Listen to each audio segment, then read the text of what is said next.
What up? What up? What is up, everybody? Let me get this camera straight now. What up? Yeah. We are here. Let me see the chat. Let me see. The chat. Yeah. Comments. Yeah.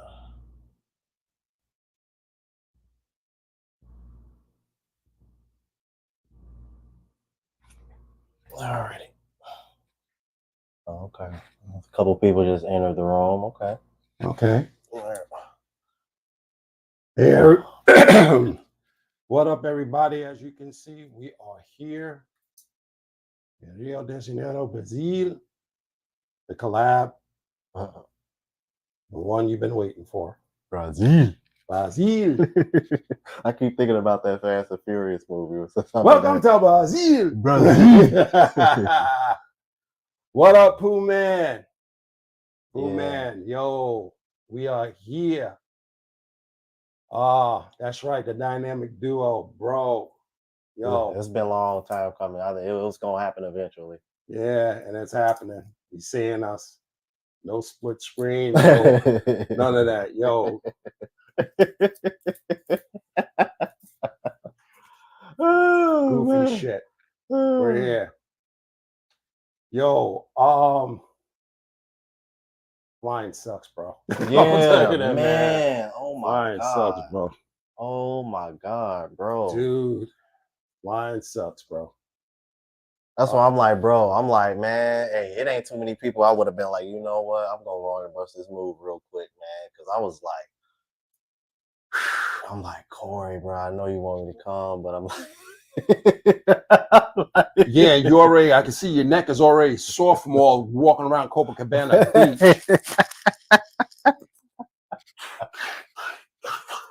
Bruh. I mean, Jesus Christ. Oh Lord, you should see the hell that's going on right now, man, on Copacabana Beach, man. I'm like, hey, hey, as soon as I walked to this man's hotel, like I'm talking like 9-10 walking out the door. I'm like, what in the world? I'm like, I don't know if she's staying here. I don't know what's going on, but I'm like, damn, do Corey know that he got that in here? I'm like, do bruh know he got that? I kid you not, dude. I'm like, bruh. Neck turning festival, bro. What they saying? Yeah, I'm gonna try to move this a little closer. Oh, sorry. Okay. Oh, it's a. Yeah, hey man, hey, and tell everybody to come to the. Hey, everybody y'all know, man, tell them to come to the live, bro, because yeah, I'm kind of having issues with my channel right now due to me losing my phone in Cambodia, man. So yeah, put everybody on notice about that, bro. Yeah, that's why we're doing it here. Just to help him. I'm helping him out, and plus gets me familiar with this whole live thing, because I'm gonna start doing more lives. I'm gonna do one when I get back. Give my perspective of Brazil. It's up Cortez. Man, this has been a neck changing experience out here. We got some stuff going down. I think a couple of weeks ago we had a surprise for you guys, but we had to nip it in the bud because of an incident. But now I'm happy to say that that surprise is back on schedule, and you'll see the short come out tomorrow. But we're not going to wait for tomorrow. The surprise is we're going to have another YouTuber participate in this adventure we're going on, and that third YouTuber is the very beautiful, the very lovely, from Brazil, with Hanada Lopez. The one and only Hanada Lopez will be joining us in this venture. Yes, I just left her home, just hanging out with her. Wonderful person. She will be joining us. We'll be doing some filming with her. And We go wonderful personality. So you'll see the short tomorrow of me and her. We are going. I'm going to do a video with her talking about getting the CPF. It's kind of like some type of a tax form or something like that. You need that for when you're buying stuff, and particularly if you guys looking at getting a condo or a house, you definitely going to need that CPS form. So she helped me get one. So you'll see me and Hanata on the streets of. We were in Panema, so we're getting that squared away. But we're going to talk more in depth because I think some things have changed, and I'll tell you the nightmare story I had to go through getting that. So we're going to talk about that. CPF, Charlie Papa Frank, not S. Um, so we're going to talk about that. That's going to be the only free one. Everything else is going to go on the Patreon channel. So be mindful of that. What else? So my day coming in, let's talk about how was your trip? Good Lord. Oh, you had to come from other end of the world. Man, basically, so you guys, I had the first layover was about 8 or 9 hours, and then I think the second one was about like 6 or 7. It was somewhere along those lines. Mm-hmm. And so it was only an hour flight from Phnom Penh to Bangkok. So Bangkok was my first layover. Then from Bangkok to Dubai, that was 6 hours, but that last leg was 13 straight hours from Dubai to here. I was like, oh my God. So what I did was, you guys, just stayed up as long as I could. And then when I got on the plane, slept as long as I could. So as of right now, as far as I can tell, man, I don't have any jet lag. And I think it's because when I woke up, from last night, I woke up like around the time in the morning that I typically did. So Mm-hmm. I'm like, if you are flying like this, you guys, that's what I would suggest you do, man. It kind of worked out for me because I'm not really like suffering from jet lag or anything at the moment. It's what 8, 9 in the evening over here, and I'm pretty wide awoke, so Yeah, I'm good.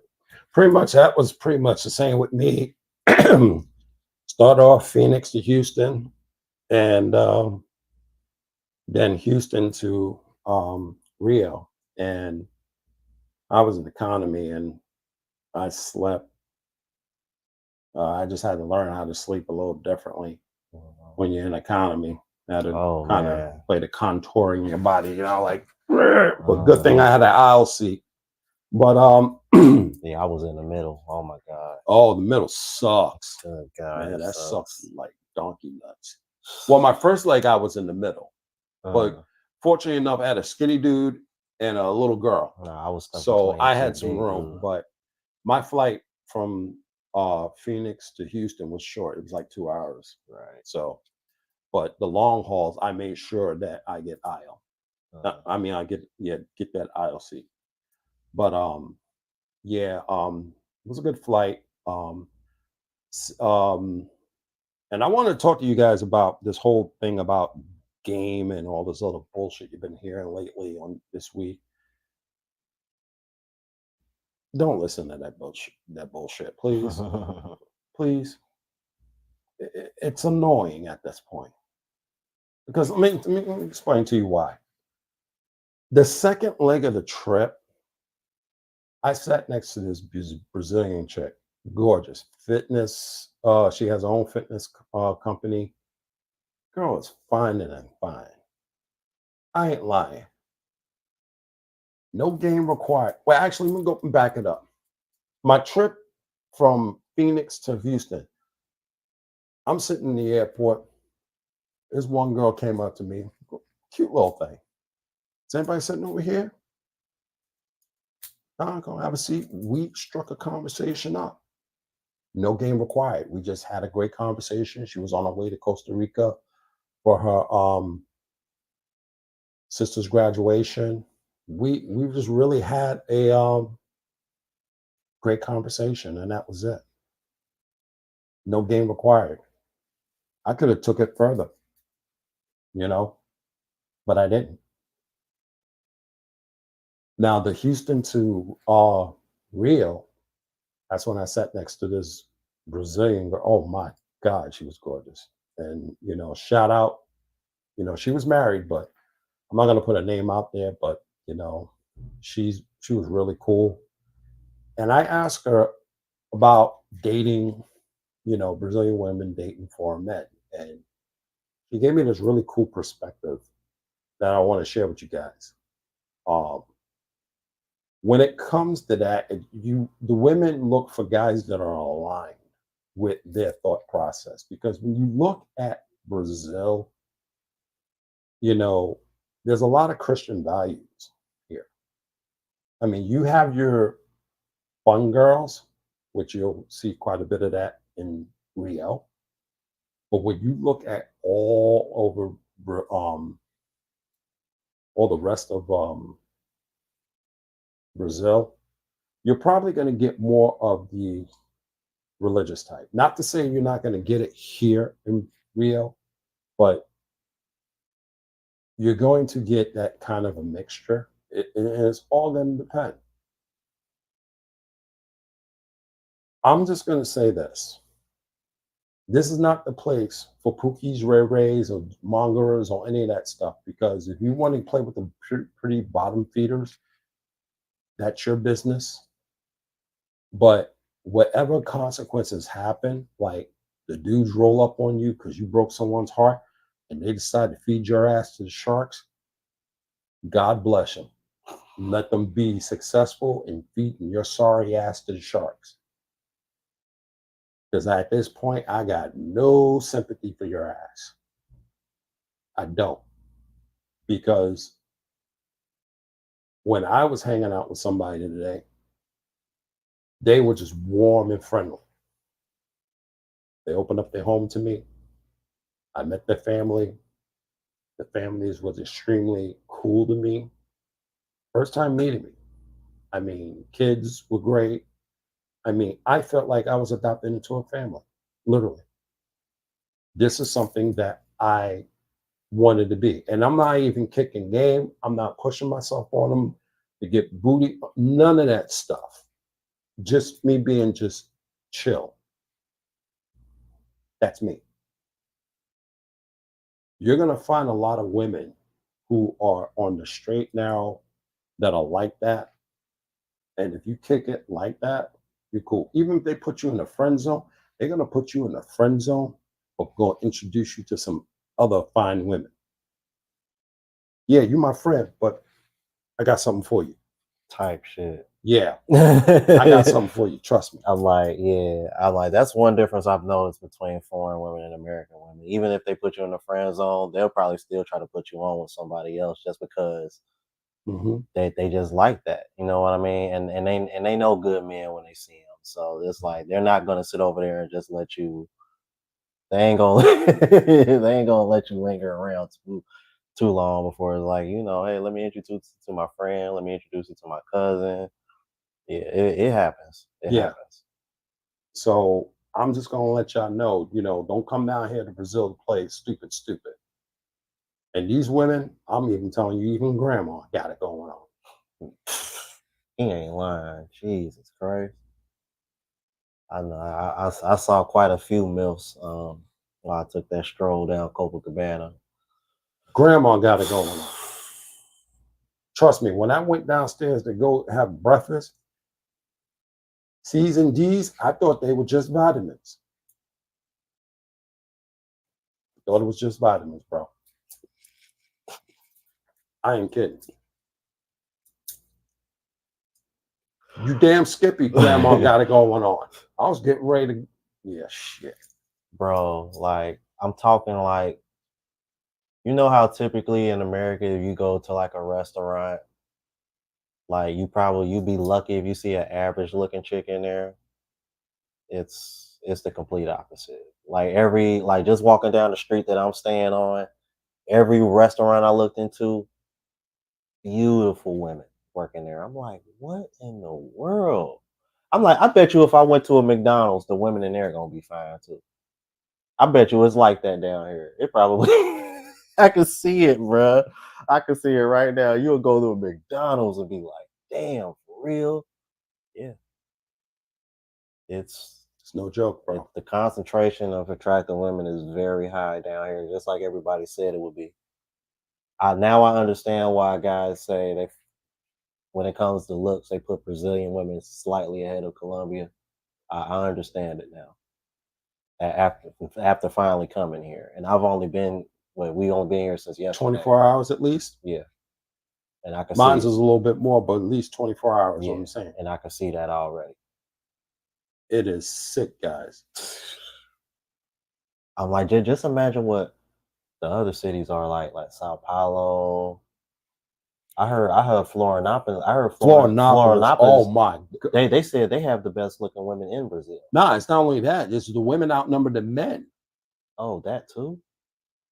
The ratio is something like 10-2. Gee. Might have to take Just yeah. I Wow. knew a dude that married a chick down in Florianopolis. He used to go down there. He'd say, "Yo, it's sick." Something like 10-2, 10-3. Wow, I might have to make a trip. I kid you not. What? That's insane.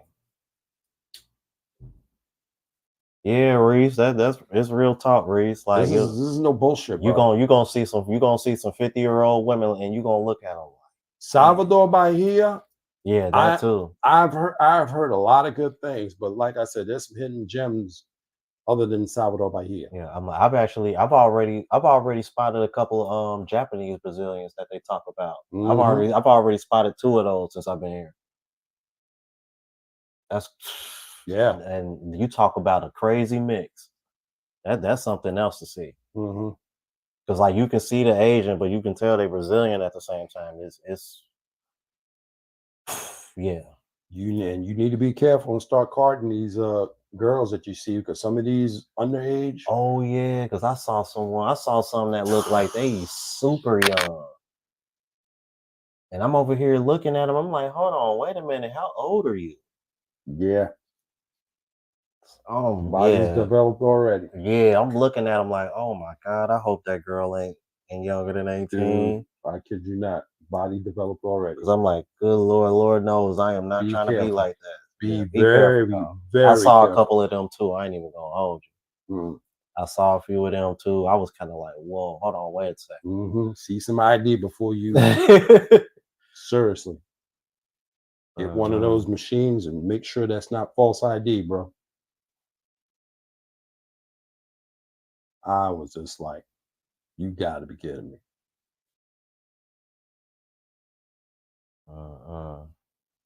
But Pretty much, man. Pretty much, Reese. You're gonna have to do that if you want to play it safe. But you will have to be in shape. So I would recommend hitting the gym and all that other stuff. And oh yeah, yeah, man. That definitely. I ain't gonna lie. I kind of low key felt insecure walking down Copacabana. I'm like, bro, it's guys down here that are like Buff. jack, rip, buff. I'm like, oh yeah, I gotta get back on my grind that one way when it comes to the fitness. I'm like, it's on another level down here, y'all. Like you come down to Brazil, not only do you gotta have your money together, but you gotta have your fitness together too. Yeah.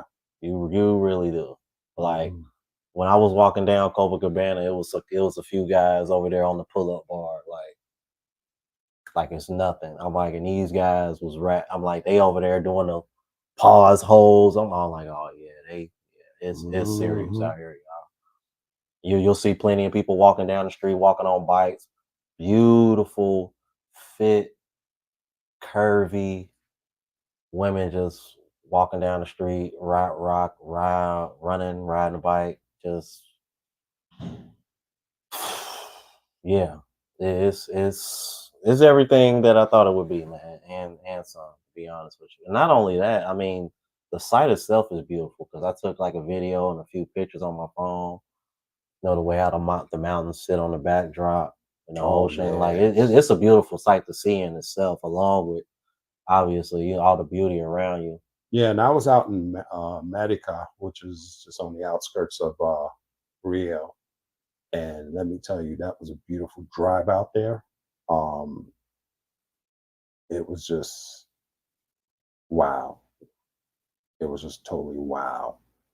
And I'm gonna go back out there. I'm gonna do some filming for you guys for that, so y'all can see this place. That's gonna be the next boom because they got some beautiful homes out there.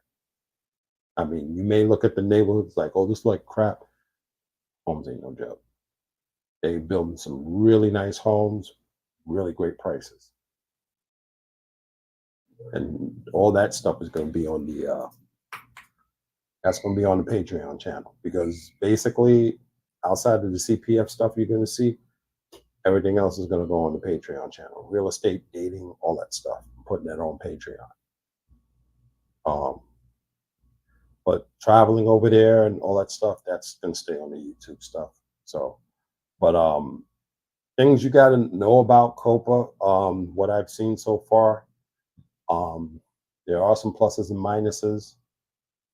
But I will tell you that unfortunately, there is some homelessness on Copa. So, not that they bother anybody, but it's something you're gonna notice. But they're on the other side of the street, so be aware of that. Um, Unfortunate, but it's the way it is. Not gonna see that in Impanema Beach. Um, Impanema is more the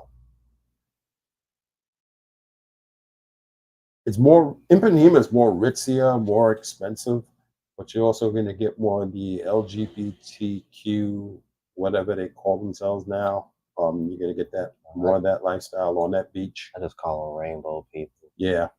Um, It sounds easier to remember. I can't keep up with the letters. yeah, they have the premium version of that stuff. Yeah, I went past Rasta Beach. Rasta Beach look is cool. That's a cool spot over there. So I was down in Rasta Beach. That's a cool little area. What else?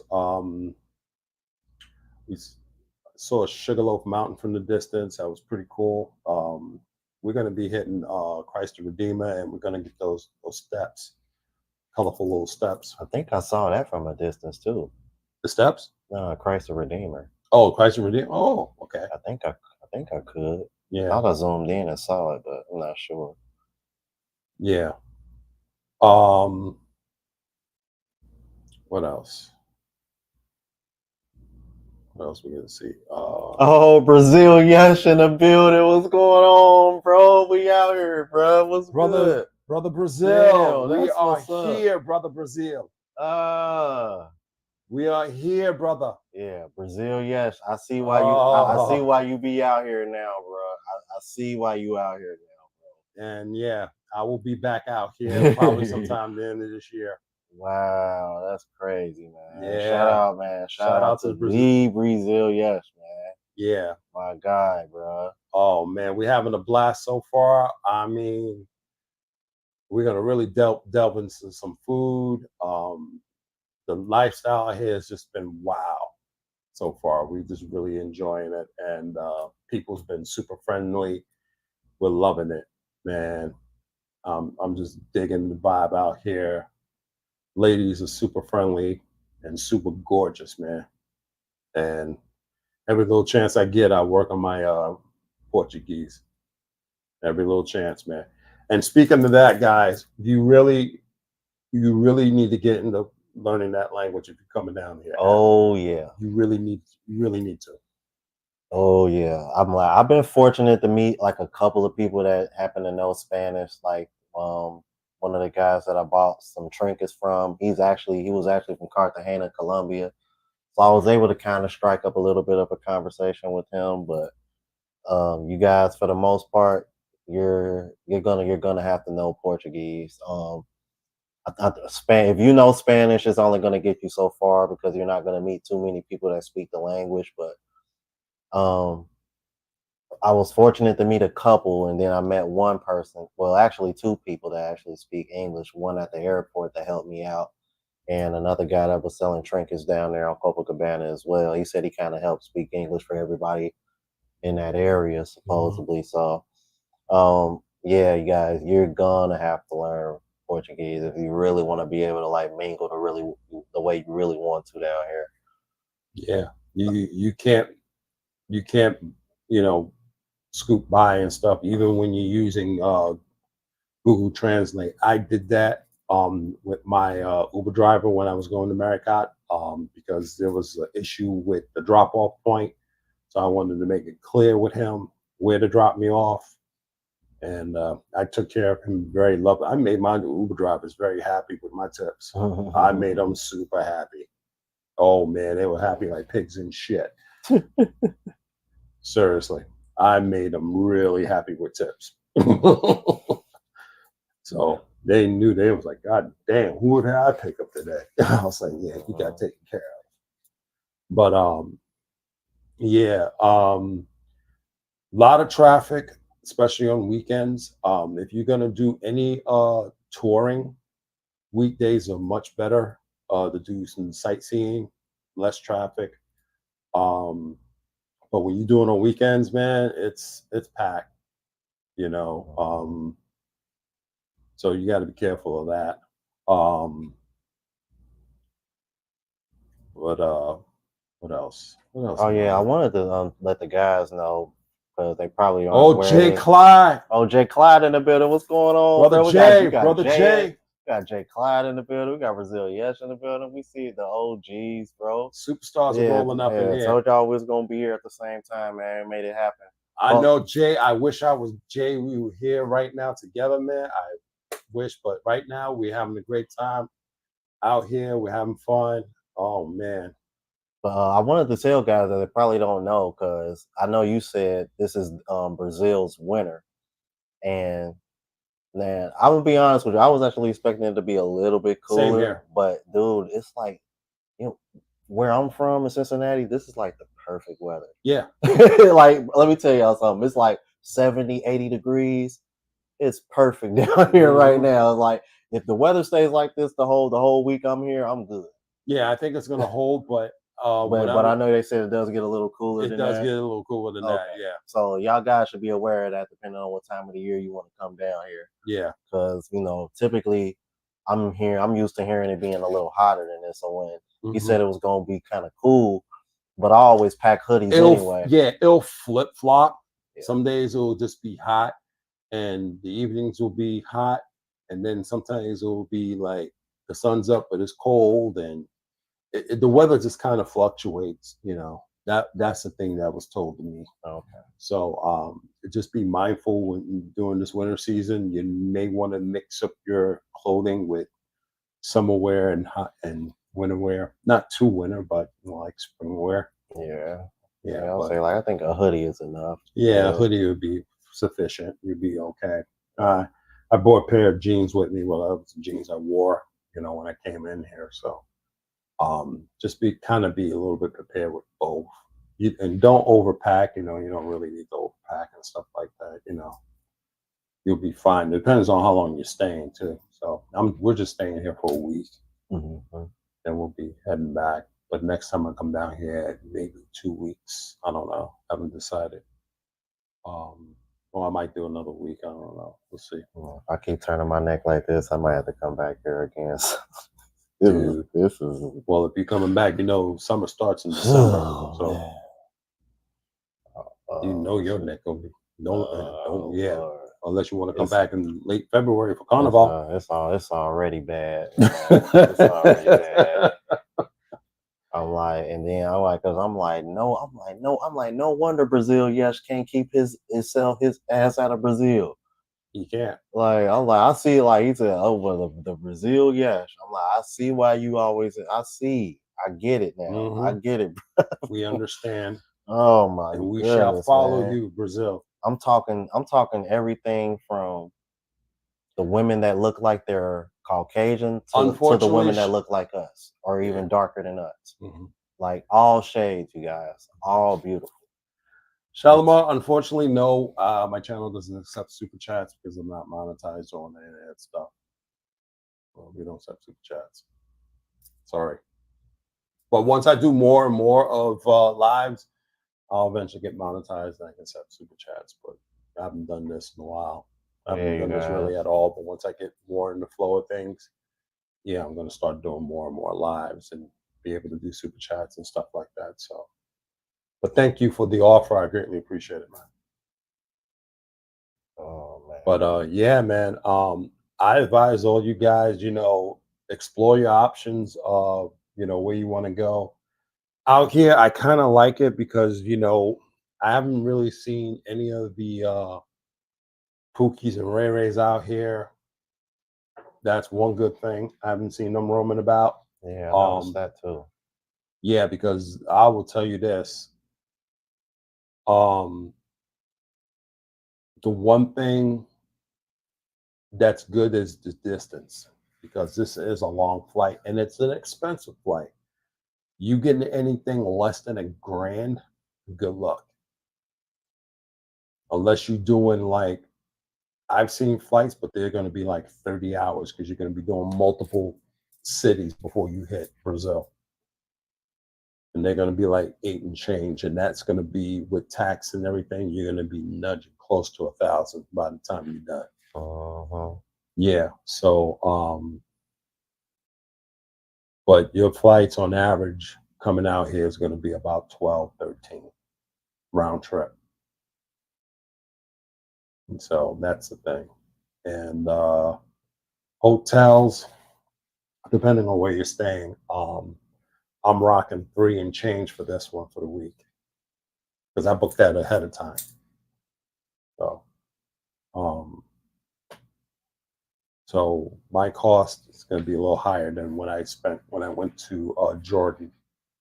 So, but yeah, it's been great so far. I mean, I'm fun. Just 24 hours in, man. Yeah. Like now, in my case, you guys, y'all know I was coming all the way from Cambodia, so obviously I spent a lot more than he did. But just again, something for you guys to be aware of if depending on how you want to move around. Obviously, I'm hopping from country to country and spending most of my time in Thailand because that's where I want to plant my roots at. But I'm like I'm like for where I'm staying at, I'm like I didn't really spend much more than him, and I'm right around the corner from him. It was only like a 15-minute walk to get from my place to him, and I think I'm spending like 400. So and I'm actually staying in what would be like an Airbnb and has access to a gym and pool and stuff like that. So um yeah, you guys. Like I said, I'm like, and that's something that I wanted to talk about too because with me and him was talking about this earlier today, you guys. Um, start learning how to use these apps, you guys, when you're trying to book and lodge and what have you. I've mentioned I use apps like Booking.com, Hopper, Expedia. When it comes to flights, Google Flights, Skip you lag know what I is mean? another one. He put me onto that. I mean, use all these apps and just compare and contrast and find what's best for you and what fits your budget based on what you're looking for. Me personally, I tend to try to book places where I have all like certain amenities like access to a pool, access to a gym, because like what I like to do is first thing in the morning when I wake up is go ahead and work out, get that out the way, and then I get to working on the channel. Um, and it's just a lot easier that way when I have access to a gym where I'm staying. So I'm all about convenience, um, which is one of the reasons why I like Thailand so much because pretty much everywhere you stay is like that there. But if you wanted to, you could still get a gym membership, and those are very, very affordable. So just man, just be resourceful and just take the time to try to get the best deal for you because depending on what time of the year you might be trying to leave, depending on where you're going, whether it's low season or high season for that particular destination that you want to go to, those prices are going to fluctuate. So that's one again something else you got to be aware of. So and then just be mindful of that. Yeah. Also being mindful out here, and I've noticed this, and I know Rome has probably noticed this, there's cops everywhere. Yeah, I noticed that. I was like, bro, there's actually a lot of There cops around, bro. there are cops everywhere. But you know what though? They seem like they cool though. They don't come Yeah. off like they like assholes or No, nothing. they They like don't. just real chill and cool They're though. just chill. But they're just But they everywhere. everywhere though. They're fucking everywhere. Literally. I'm like, All over the yeah, I was gonna place. say I don't if I can't sit on I can't come here and say I don't feel safe. Yeah. You're I gonna feel won't say safe. that. They got this South Zone literally locked down all over the place at all times of the year. Even like some of the roadways and stuff, I've seen cops positioned on the roadways, like the motor cops, the guys on the bikes and stuff. They're all over the place. Even like parts of like America, I've seen cops out there. You know, and America is like a country town and stuff. It's just real chill, real laid back type of community, a big community at that. But it's just like cops is just all over. So I mean, you can't go over here and start effing around. We are in Rio, down in Copacabana. Um, so Yeah, we're Orlando. yeah. So they're just all over the place. I mean, the thing that sucks is the roadways. I mean, they need to redo their roads though. Roads are kind of crummy. Like what parts in particular? Oh Are you talking about like on the beach? Because I was gonna say I thought that part no, was. the like coming from the airport, like the on the bridges and stuff. Did you come? Did you come from GIG like I did? Yeah, Okay, okay. yeah, there the roads was crummy, and you got to be careful of the bikes, guys, people on bikes because they're just zooming all over the place, man. There Uh-huh. was a zzz, zzz, zzz, zzz, they'll cut you off, and they don't even care about the passenger they have on their back. And like, I don't care. Bitch died, bitch died. I was like, damn, dude. Um, when a car breaks down in the middle of the road, it's like, fuck. It's like a big traffic jam. It really is. Uh-huh. Yeah, I want to let y'all guys know now, man. I think this, and I know you kind of just mentioned this when you were talking about how expensive the flight is. You guys, Rio is not cheap like the Southeast Asian countries that y'all see me at. I'm gonna let y'all know that right now. More affordable than the United States, without a doubt. I can say that, in all honesty, but it's not Southeast Asian uh cheap, so to speak. Those countries are on the cheaper side for a reason, primarily due to where they're at geographically. But I would say, I would say, you could probably say like a average earner, slightly above average earner in the United States. If you were making about 50, 60 a K remotely, you can still live here pretty comfortably, don't you think? Yeah, Yeah, I would say so. I like you don't got to be a six-figure earner to live comfortable in Brazil, but yeah, yeah. yeah. Shalimar, I don't have my Patreon up yet, but when it do, I'll let everybody know about that. Um, but I'll explain how to get on there. But I don't have it up yet because I don't have the material and stuff that I want to put up there yet. That will probably be. I'll start filming most of that probably on my next trip. A lot of this trip was a little bit more personal because I had to do someone a favor. Um, but the next trip will be a little bit more content created. So, but when I get that stuff up, I'll put that out and broadcast that out on this channel, and I'll get into how to get into that. probably there's going to be a link to the channel anyway. So whenever you come on my channel, you'll see the Patreon link. You just click on it; it'll take you automatically there. Um, Yeah, one thing you guys got to understand about with Rio um, is that um, there are some issues politically, which I'm not going to really get into. So currently, right now, as far as me buying anything, right now, I'm just looking until certain political things handle itself. I'm just going to leave it at that. Once it handle itself, then I'll make a more indefinite move if I want to. Um, I'll just leave it at that. I Not want going to get too much into that. I wanted to address what J Class said. He said that ride from GIG be eye opening for first timers.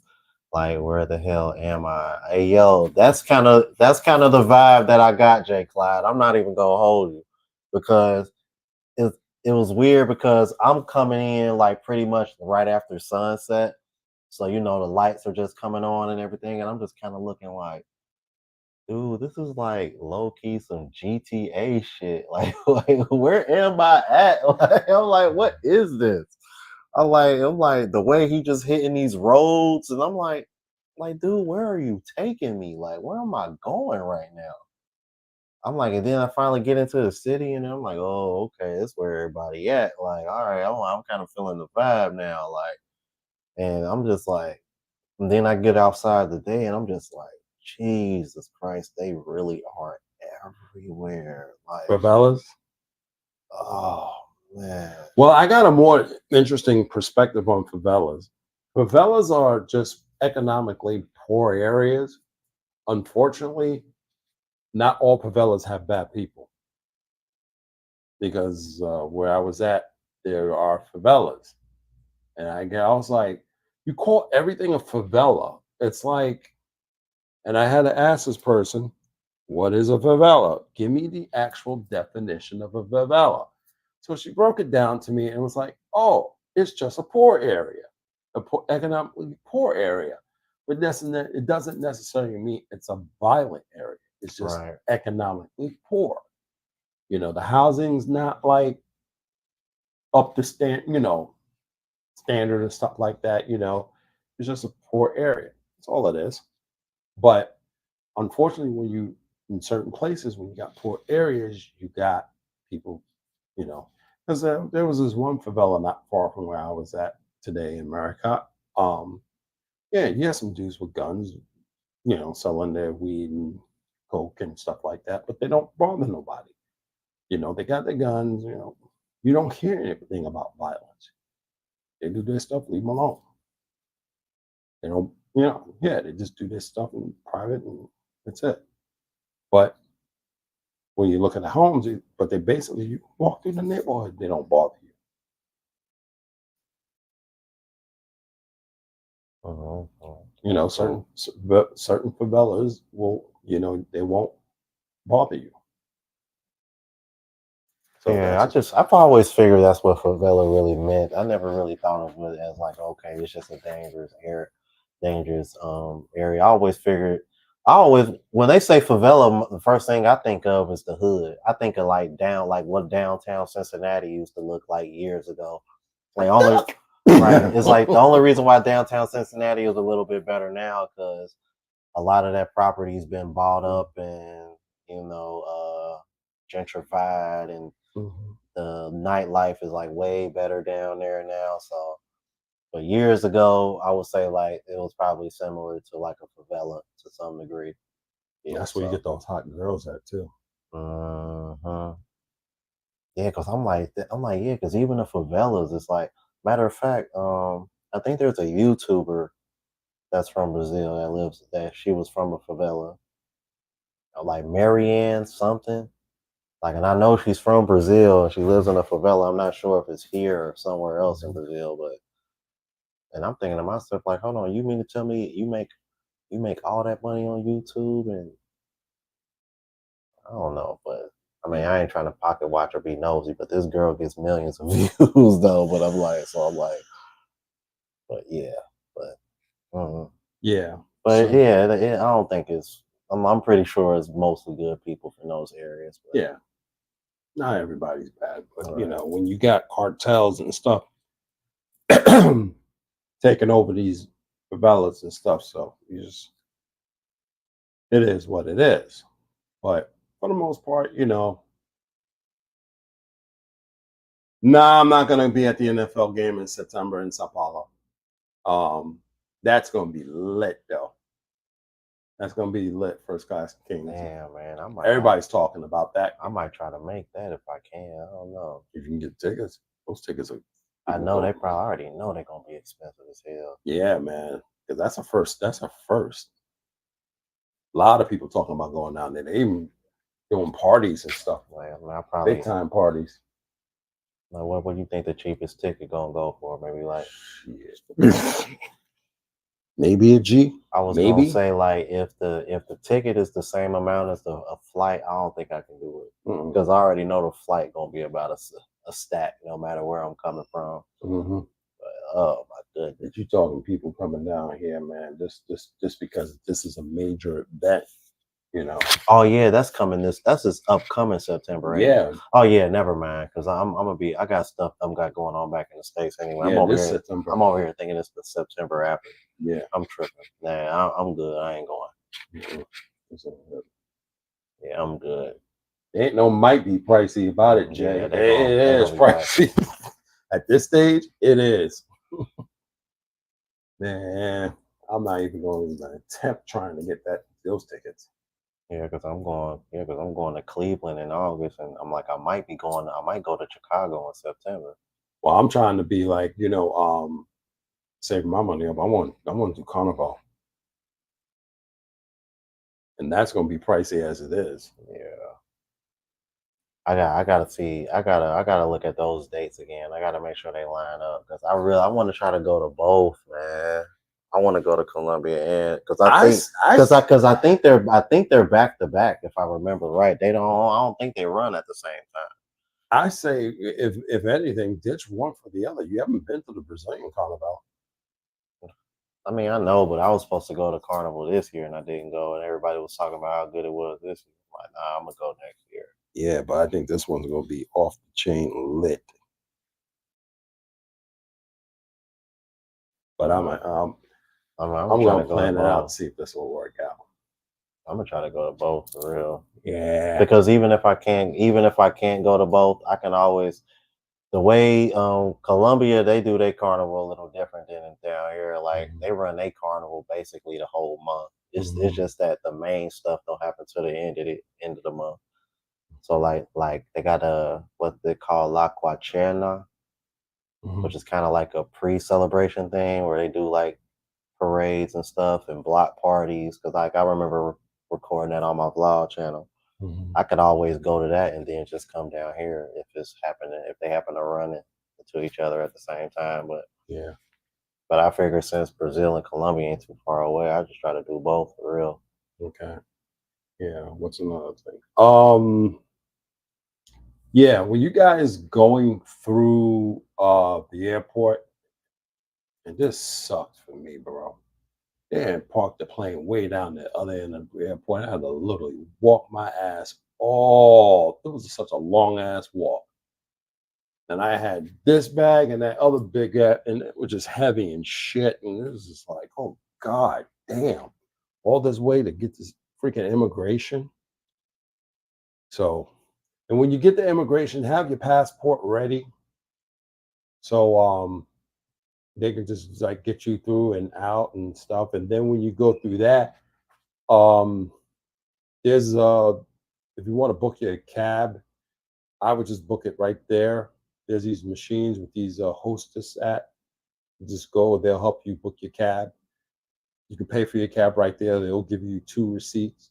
Hold on to those receipts because you're gonna give it because once you get past customs and go through duty free, there's gonna be these guys wearing either a green shirt or red or yellow shirt. You'll give them one of the receipts and they'll direct you to a driver, and the driver will take you to where you got to go. Um, Generally, they just ask for a general area where you go, and like what they did with me is like I went and paid for my cab fare.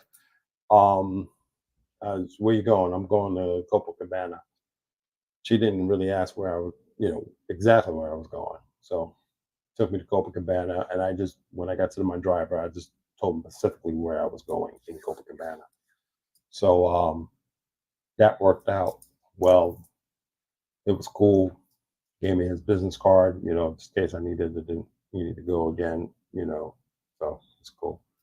But Uber's cheap out here, bro. Uber's cheap. Uber's dead ass cheap. Yeah. Um, Cause I thought about doing an Uber, but when I saw how close he was walking distance, I'm like, dude, that's nothing.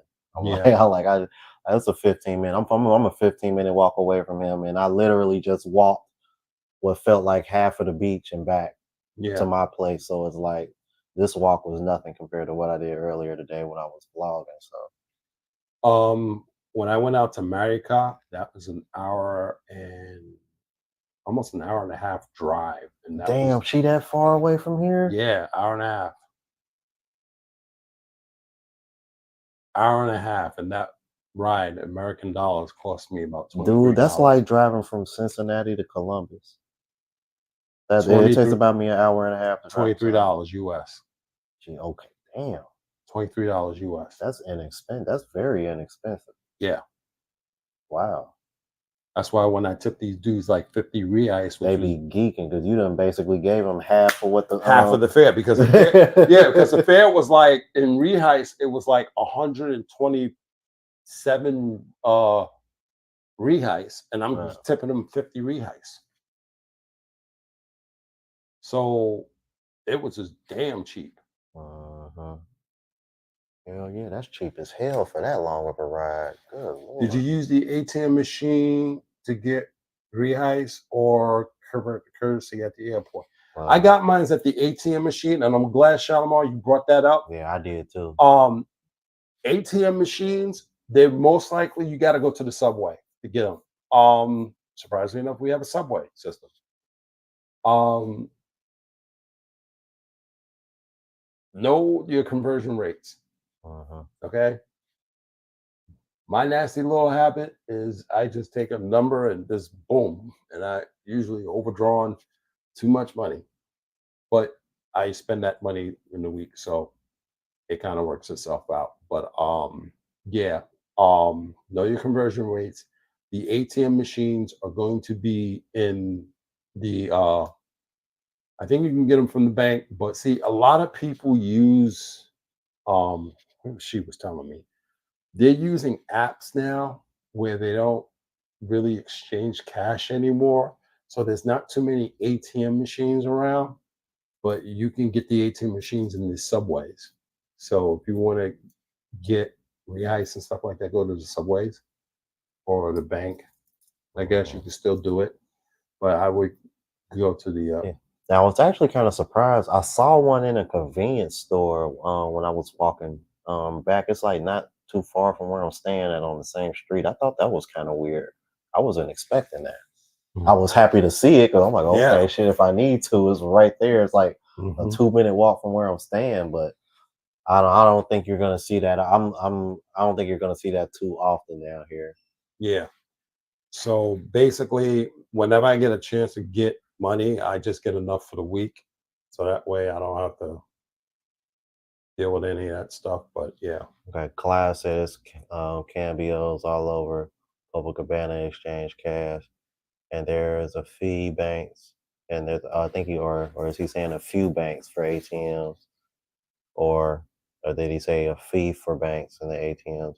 I'm not sure which one what exactly what he was trying to Yeah, say. fees. There's exchange fees and stuff, Okay. Oh So yeah, yeah, of yeah. course, yeah. That's why you get enough for the week.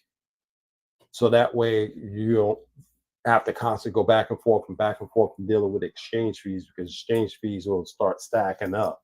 Oh, okay, yeah, I thought he meant a few. Okay, I thought that's what you were trying to say, Clyde. Yeah, he meant a few banks.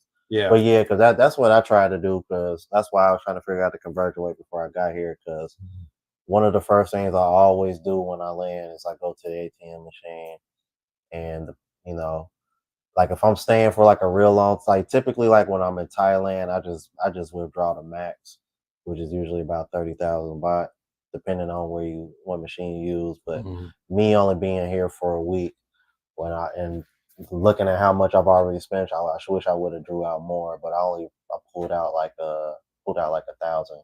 Yeah, I only did 14, Yeah, so I'm like that's 1,400. like a little over $200, like 250, something like that. Yeah, So, but that should be good for the week. I well, I'm mean, like depending on how I go about it the rest of the week. yeah, But I've already spent like way more than what I thought I would, like coming out the gate. Like, but yeah, yeah. So, just kind of be mindful of your spending habits, and you can keep a lot of this your cost of down and stuff. But yeah, yeah, be mindful of those transaction fees and foreign uh, fees and stuff like that because they'll stack you. Um, but yeah, ATM machines almost like kind of hard to find nowadays in the city because I was just you just had to look for that stuff. So oh yeah, it was something else I wanted to tell him about that too, because I was struggling with that. Um, for you guys, ordering food. I downloaded an app. I need to let them know what that is because apparently, I guess that's like the number one app down here. Because really, typically I would use Rappi, but they seem to have an app here called iFood, and I was gonna order from there earlier, but when I knew I was gonna step out and walk around like I did earlier. I just got something to eat while I was out. Um, like, and it's a few other places that I want to try that's around the area too. Um, but yeah, it's called iFood. But I think they got Rappi here too. So,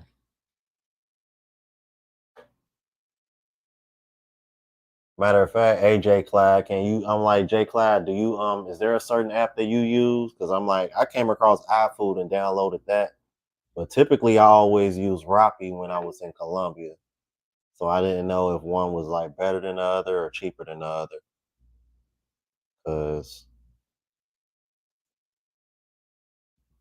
okay, they have iFood and Rappi. Okay, I thought so. Cause when I googled it, I was like, man, like which apps do they have? And they have iFood and Rappi. But when I googled it, it seems like iFood was the better. The seems to be more of a choice for the people here, I guess, for the locals compared to Rappi.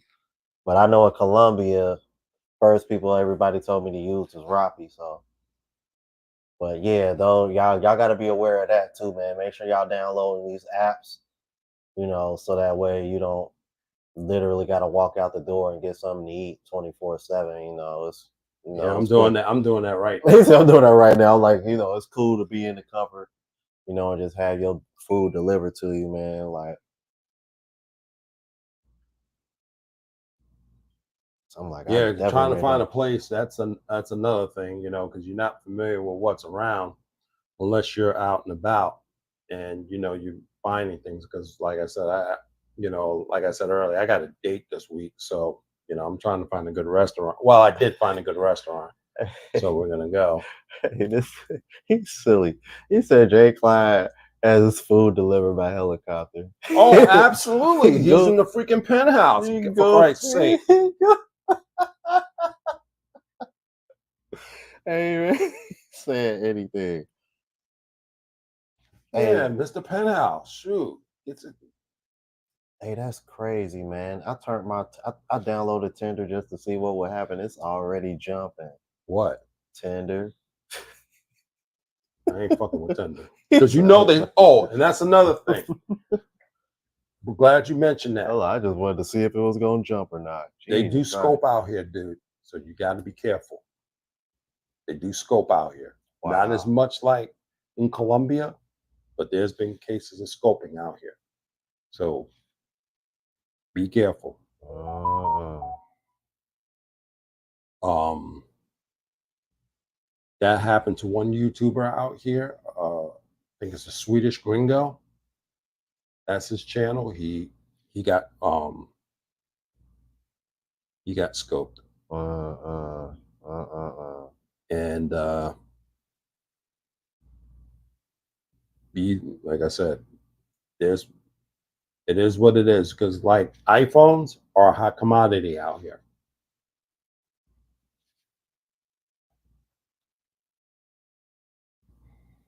So,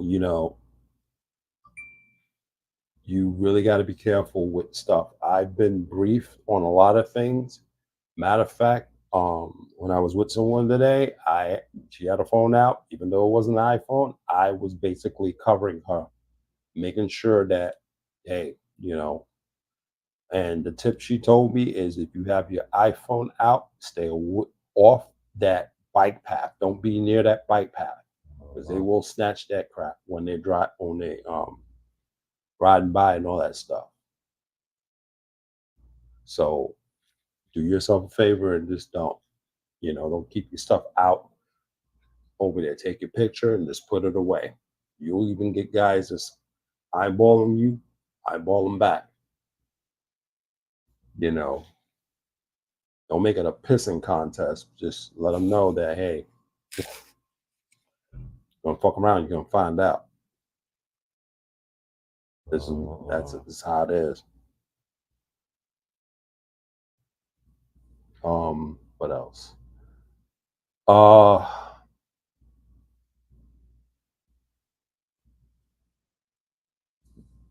yeah. It's scopolamine, and there's another drug that's similar to that. I don't know what it is, personally speaking. But yeah, they're playing that racket out here too. Um, so you need to be mindful of all that stuff.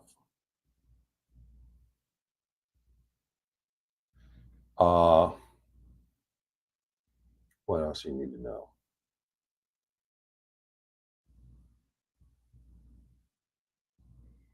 Be careful of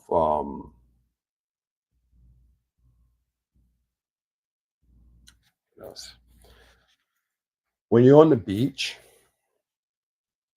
be careful of what you bring with you on the beach. Oh, beach! I might as well make it as beach safe. Let me scoot in real quick. I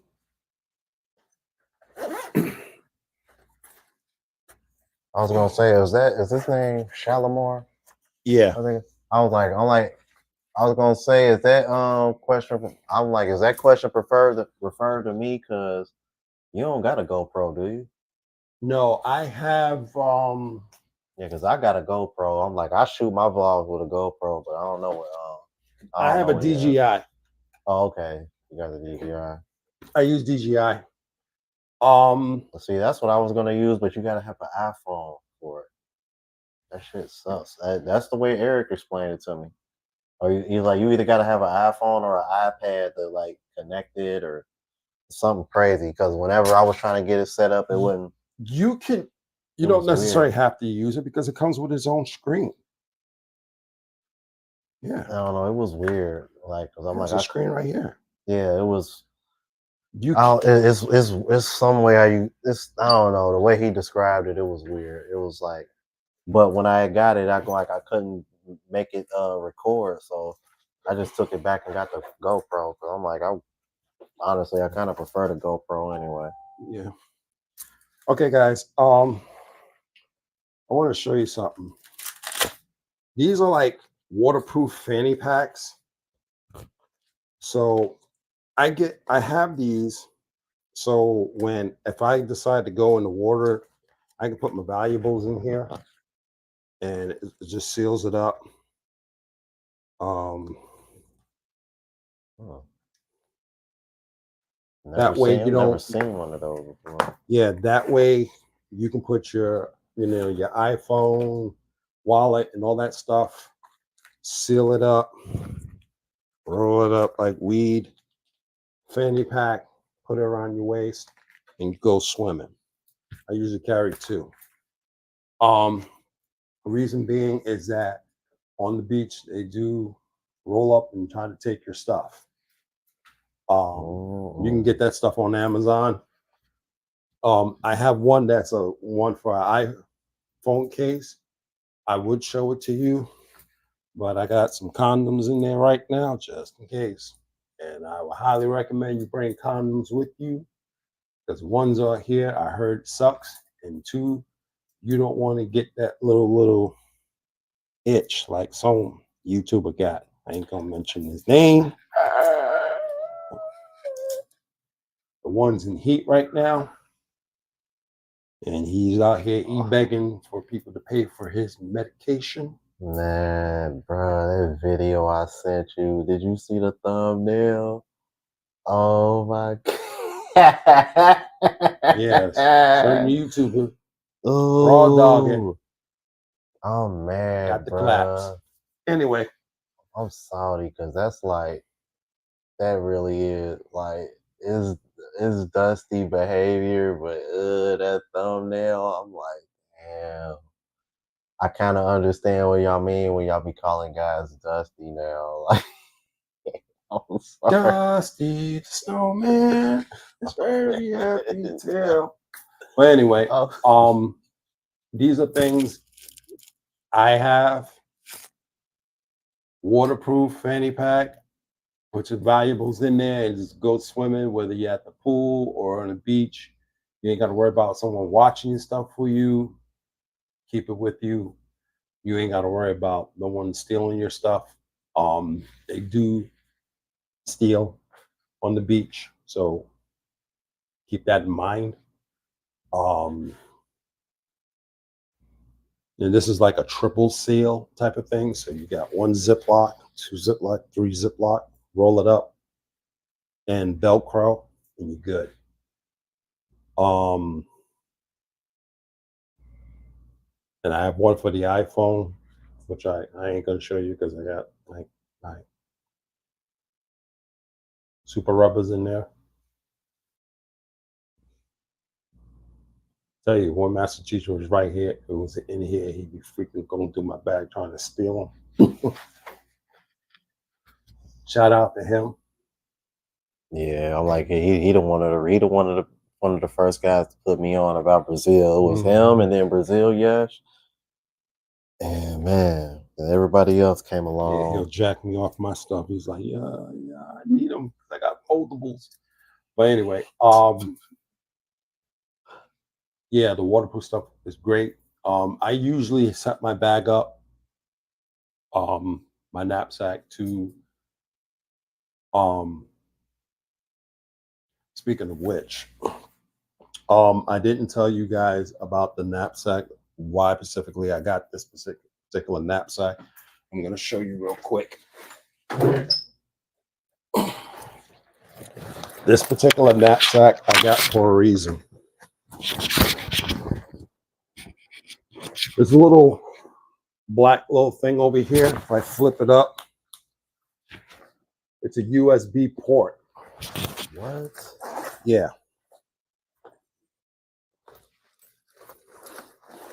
Inside of here is a little pocket.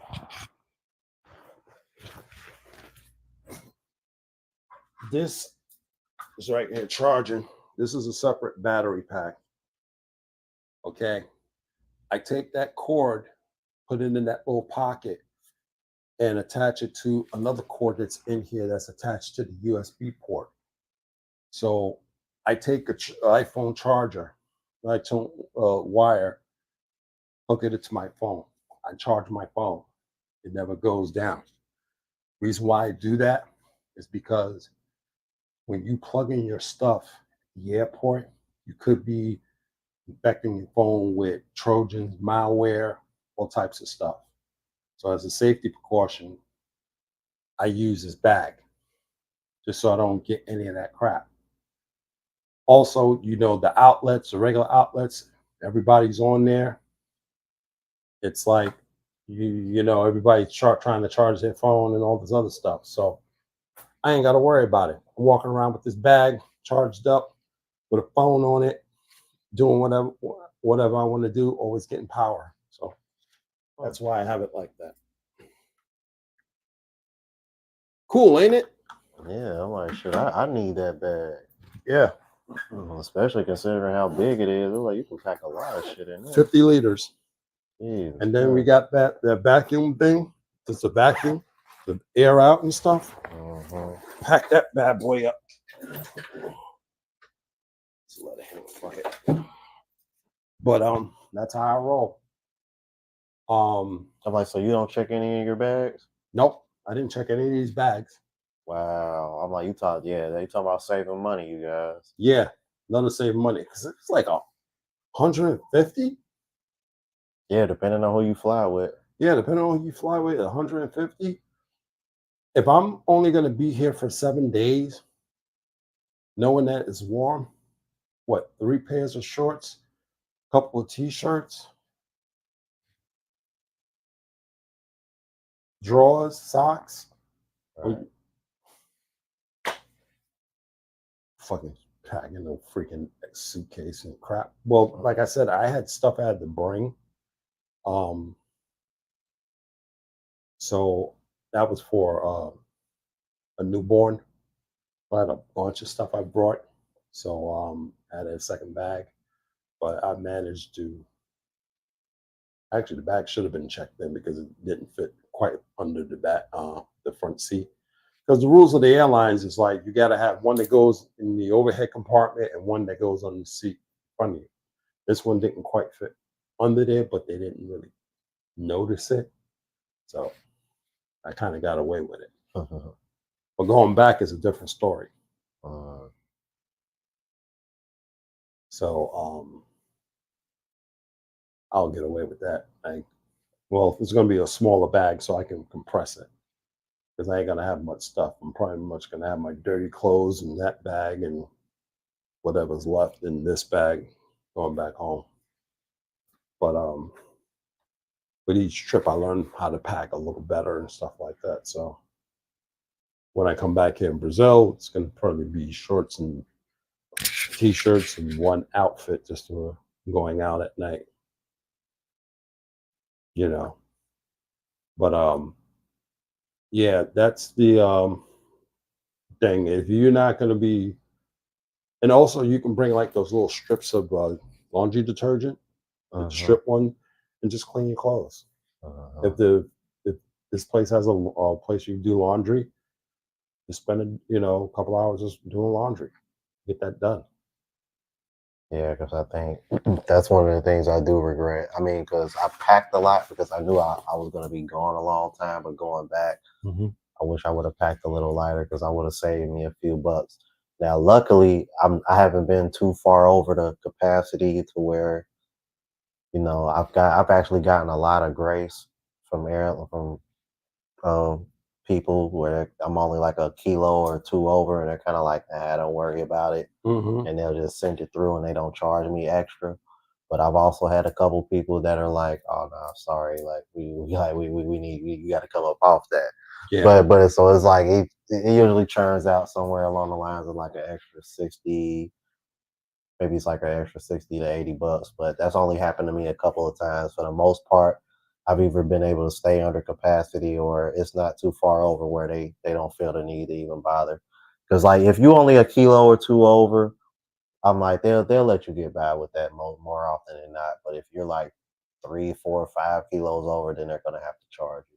Yeah. So just be aware of that because that's what I've come across. But that's only because I've been gone since the end of January. Like by the time I come back, I'll be gone pretty much all year.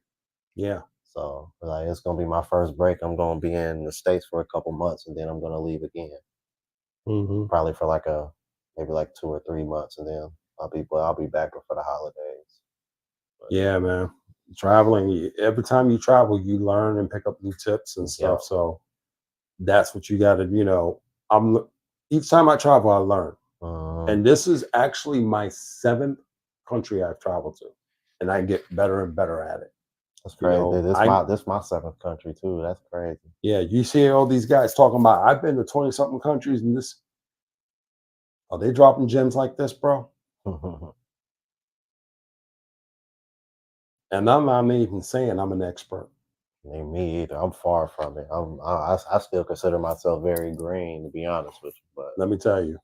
No one's an expert in this game because everything is very fluid in But traveling. what's funny is though I've met people since out in the streets since I started traveling. You know, like these guys. I mean, and I guess I'm doing something right because these are guys that have been traveling longer than me, and when they see me, they think I've been traveling just as long as them or even longer. So I don't know what I'm doing to make them think that, but I'll do whatever I can to continue to be that way because because it really just comes down to safety, having a good time, and trying to create memories, man, and make networking and meeting new people and making a few new friends on the way, and that's pretty much been the bulk of my experience since I started traveling, and I'm really enjoying it, man. It's been very uh it's been opened my mind to a lot, man, and it's been a great learning experience, and it's always and it's funny because it was like whenever I hit a new country or go home and take a break, I always it's like some kind of like form of remotivation for me. So Yeah. it's pretty That's what cool. this whole thing should be about. It's not about, I'm some expert in something like that, or, going out there mongering or anything like that, It- this is me, man. I travel for just like mental peace, man, because I work in a very stressful industry. Cybersecurity is stressful because things happen and you got to explain it, and it's like you don't even know it happened, and it's like, well, I didn't see this coming.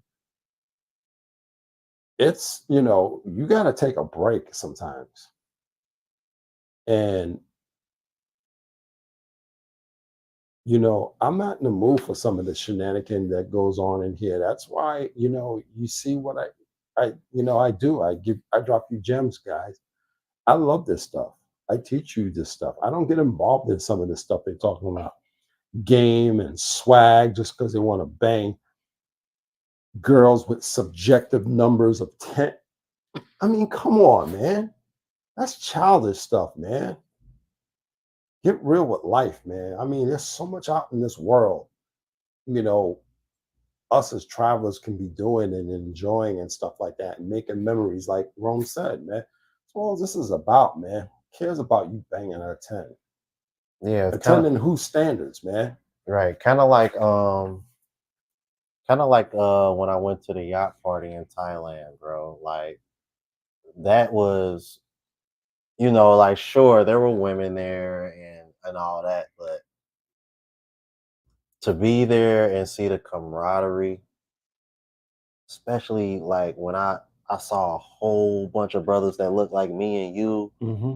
and ain't nobody beefing, Thank you. everybody just chopping it up, having a good time, and I'm talking, and like a lot of these guys that I'm talking to are in their 50s and 60s, and they're just like dropping wisdom upon wisdom on me. It was a brother down there who happened to have a drone. So like that particular vlog, I was able to get you the drone footage. Um, and there's so many brothers out there that own businesses, man, from Culture Lounge, Golden Tiger, who threw the yacht party. Who else? Kicking Chicken. I still got to meet Tommy and meet up with him. Soul Bistro. Some guy out there. I think is damn, I forgot his name, but he got a dispensary near Tree Town because I've been there before.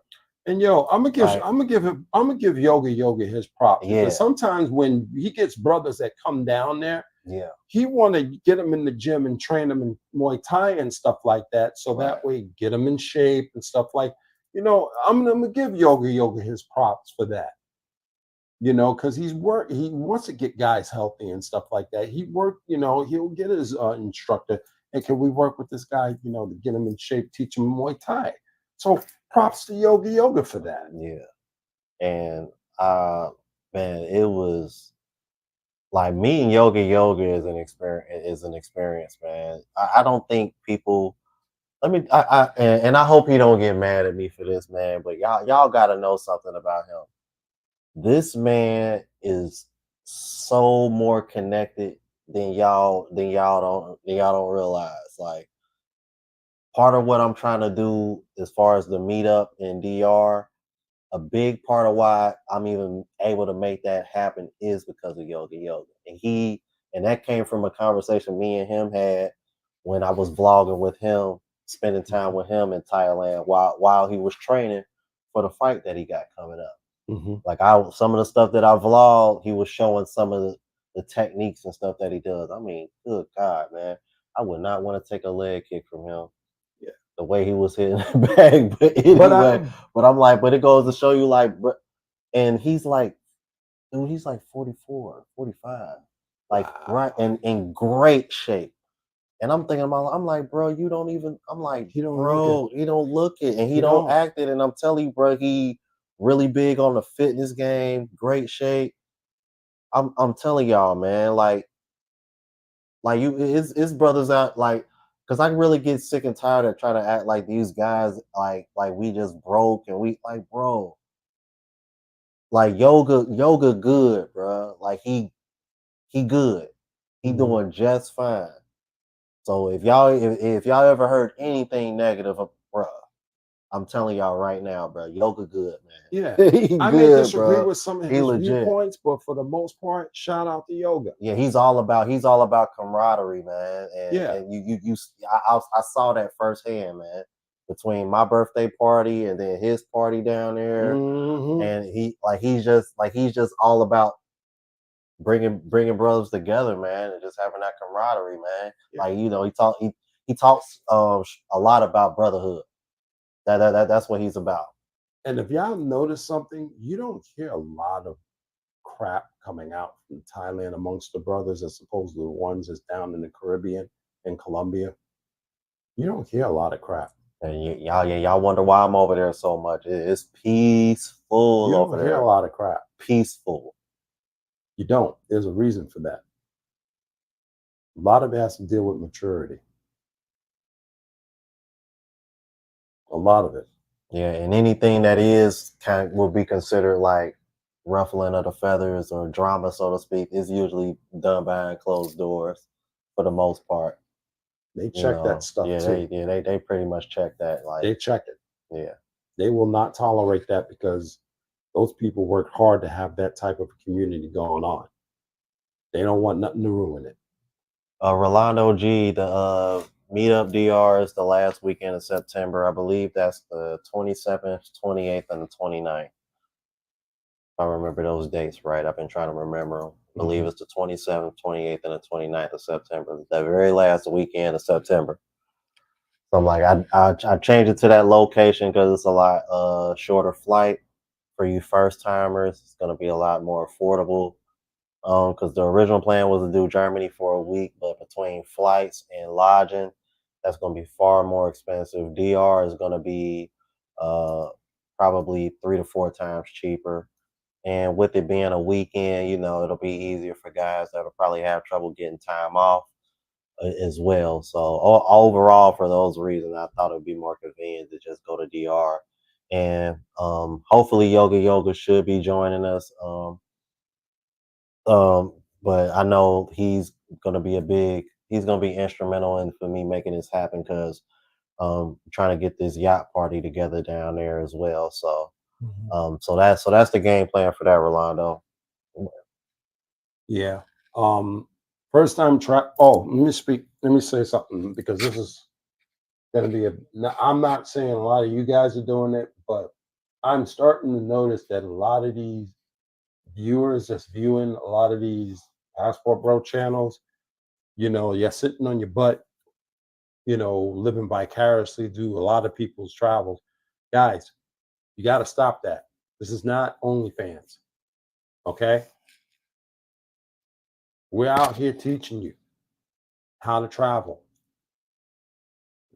Go out there and do it. Okay. Passports are what, $200? Get your passport. Damn, Then save up did they for go your up? I don't remember them being. Damn, did I like swing up? it depends on which one you get. Okay, because They're like 160 or something like Okay, that. 'cause You I know, was something gonna like say that. like I don't remember spending 200. I know it was like 100 or so. I'm like, damn, did they go up? Yeah. I was just playing because I'm like, it wouldn't It dep- surprise me well, when the you way our with country that is. and the photos and all that stuff, it'll get around there.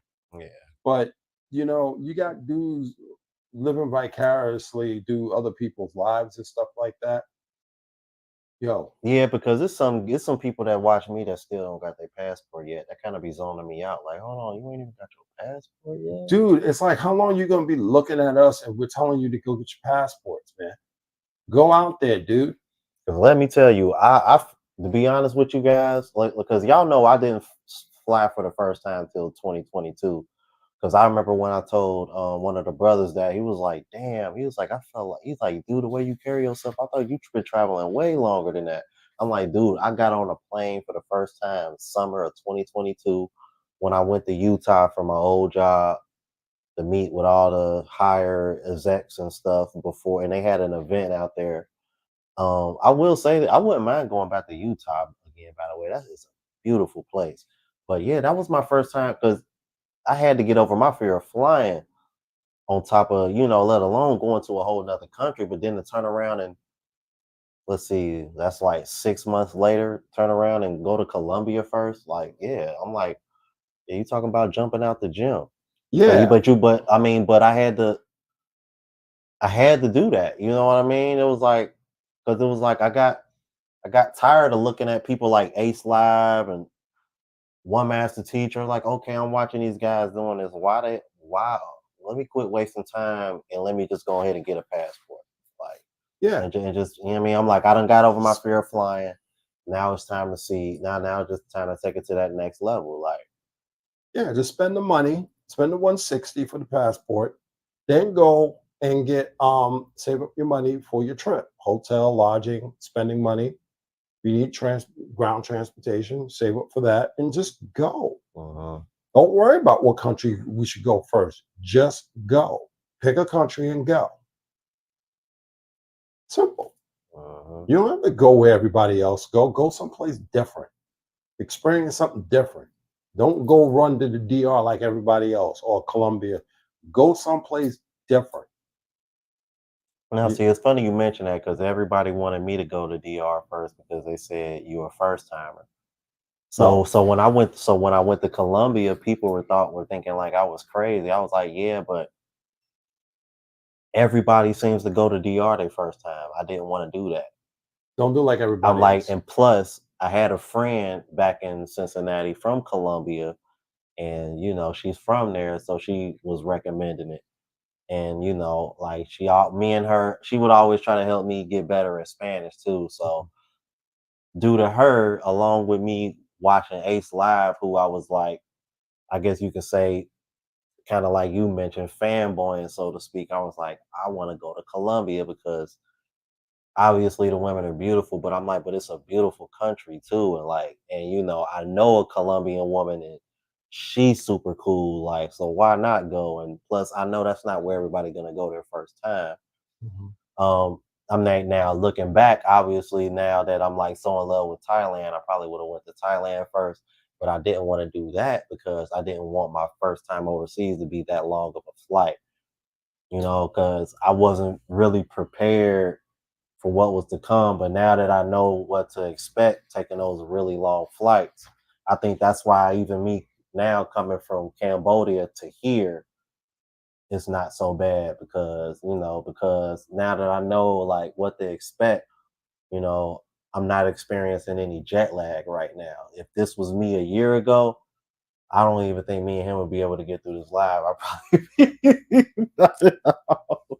But because that I know what to expect, I'm wide awake and I'm cool.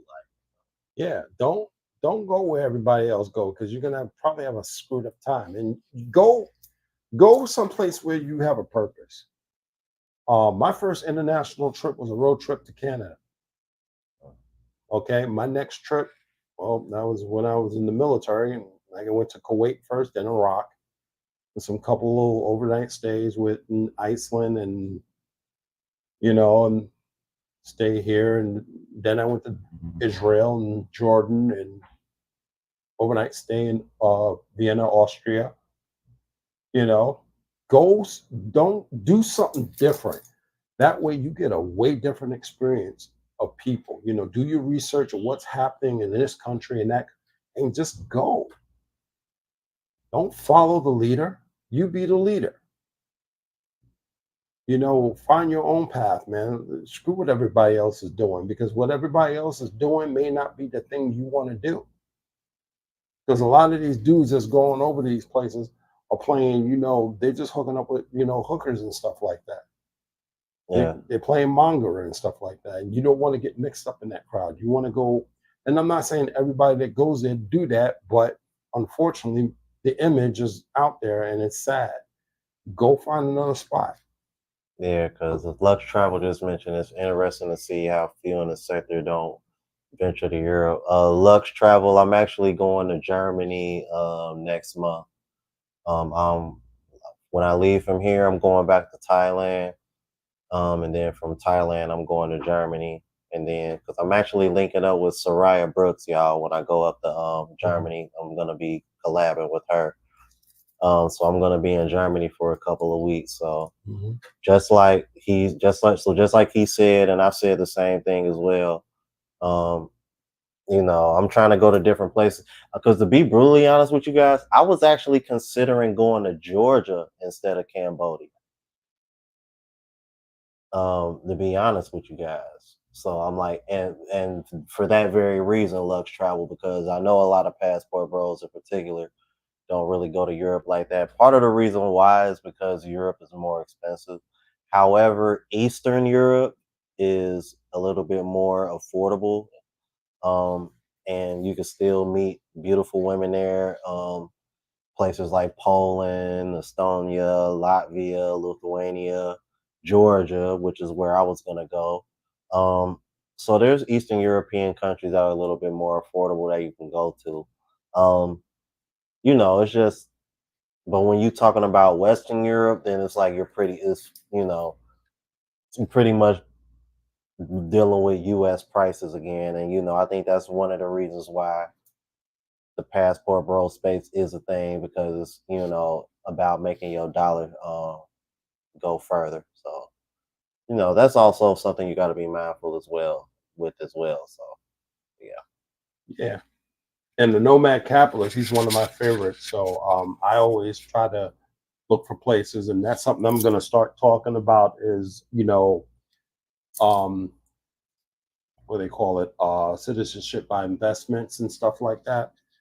Um, because those are really, really, really cool to go. Do if someone's interested. Like I talked about real estate. You buy a piece of property for a certain amount, and you can also, once you get that piece of property, you can also apply for citizenship. There's various citizenship ways you can do in Brazil, which basically I'm gonna put that on the Patreon channel once I get it set up and ready. Um, a whole bunch of other things. Um, and this is not just a Brazil thing. There's various other places in the world you can do that. I know one place I'm going to try that no one even thought about doing. And I did some research on that. I was like, interesting. May want to invest in that little place. It's a small little country with a small little military force, but very, very popular.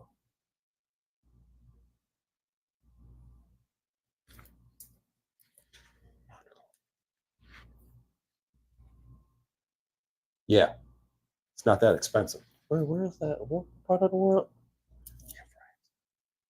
Are you serious? Yeah, I did some research on it.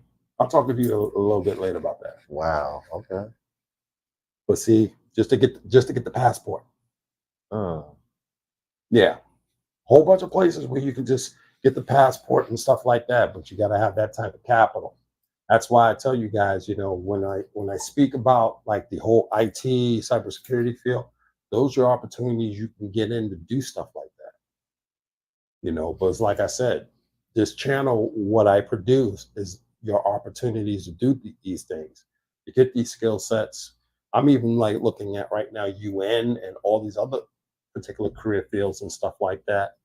Overseas contracting work. If you can bank up your money and stuff like that, you can get into that type of citizenship by investment and get, do stuff like that and getting passports and citizenships in other countries and stuff like that.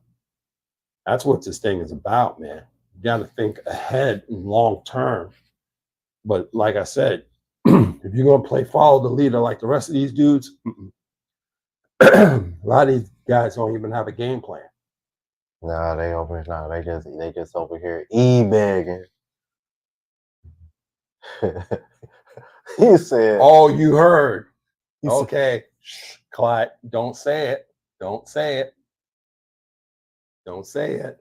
said they over here dusting it up. It's nasty work. He said this is filthy work. I'm like, is that what the new kids? Is that what the kids are saying nowadays? It's filthy work. It's nasty work.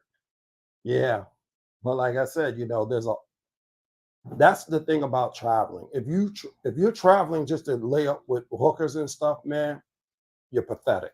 And if you are gonna do that, man, don't be over here e-begging. And don't even put this on social media, man. Just keep that to yourself, man.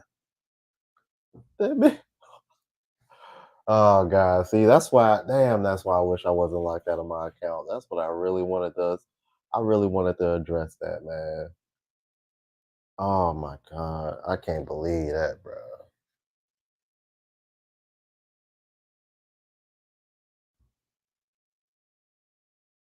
Oh, shout out to Eric. That's what's up, man. That's Tech Sports Law. That's Eric and Bill. Hey guys, What's going on, man? what's going on? We in Brazil. We are both in Brazil. Oh, okay. And Trey in here too. What's up, Trey? Okay.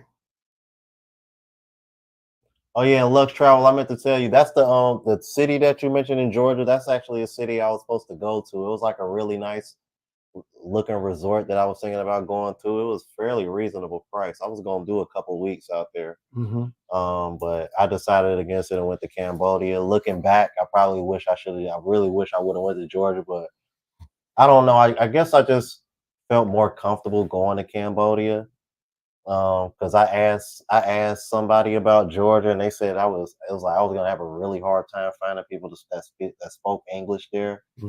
So it was like, well, at least in Cambodia, I mean, yeah, people don't speak English there, but I think I'll find it at a higher rate considering, it's right next to Thailand. And I know, a lot of Filipinos go to these other Asian countries and teach English. So, but I found it was pretty easy to find people in Cambodia that spoke English, but it wasn't like perfect English, but enough to communicate. Yeah. Let me explain about e-begging and why I'm ranking on it. It's not to insult anybody, but it's just stupid. You go overseas and you're begging for people to pay for your lifestyle, which you have to understand. If something happens, that's money you got to produce to deal with the situation. Things can happen when you're overseas. Things can happen in terms of, hey, your flight got canceled, you got to rebook and you got to pay this, or you got sick, like a certain individual who had to pay for something to take care of a burning situation. Um, you may get hurt for some reason and stuff like that, and you got medical coverage to deal with, like a certain YouTuber who had to deal with a burning situation. Those things can happen. Filthy work.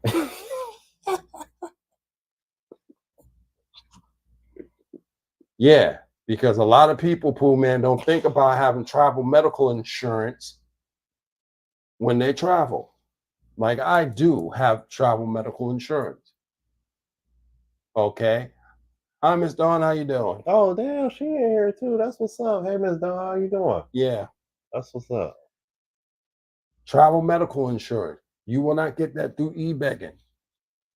Okay. That's the problem. You're too busy e-begging to go to places to go hook up with hookers rather than going, even if you're just going to travel, e-begging ain't it. You need a clear, concise plan.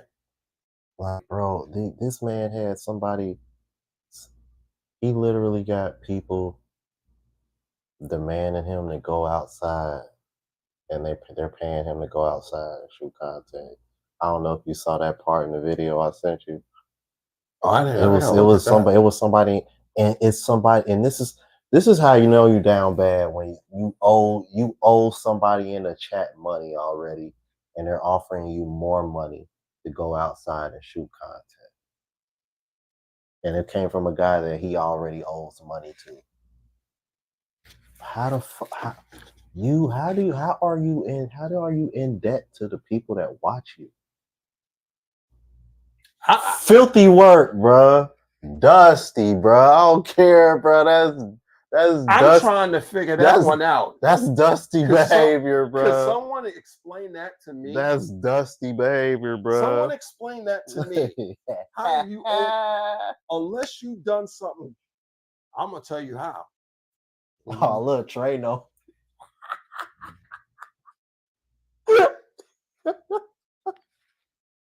Trey. I know Trey good for it. He always good for it. Filthy work. Hey, bro. Hey, shout out to LTTV, bro. He had me crying, bro. He kept saying he always got me crying when he talks about that he stuff. Said, dude, it's filthy work. He said, this is Dust Bearer. It's filthy work. He said filthy work about 110 times. I was crying watching this. And I'm like, bro, you look real dusty now. But you got to look at the type of people that send them that shit. Like I said, it's the new male OnlyFans. That's what it is. Why are you?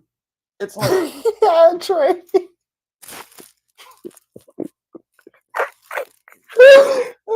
Trey, behave yourself. It was filthy work. It is though. Oh my God. You know what? You know what it could have been? Because he promised to do some stuff when he was in Sasua. Oh yeah. And he didn't do it. Yeah, they said he ended the live right after they got the money. He ended the live. That's what happened. He robbed those dudes. Yep. He robbed them. That's what happened. That's what happened because that's what they said in the video that I sent you. You right? Yeah. Yeah, that's exactly what happened. He owes them. But why? But see, you're not really paying them back if they're telling you here's some more money, go out and do it. It doesn't make sense. The numbers don't add up. Now you're giving him more money to go out and do something after he took all your money. This is stupid. Yeah, because what the dude said was that he said, because last time you ended the live abruptly after we gave you the money. So he said, what I'm gonna do this time is, you said you go outside for 3.5 hours and then I'll pay you. He said, interact with the locals. He said, go do something. I'm like, are you serious, bro? I'm like, this is, like your boy said, it's filthy work. I was like, this is how you moving? I'm like, bro, just go home and stack a few bands and go do you, bro. So that way you can move how you want to move.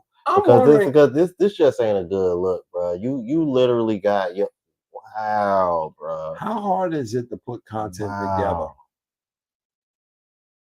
Wow, bro. Seriously, how hard is it? I think of an idea on the spot and come up with content, and in 2 or 3 hours, I got something for you guys, and I put it out there. 2 or 3 hours.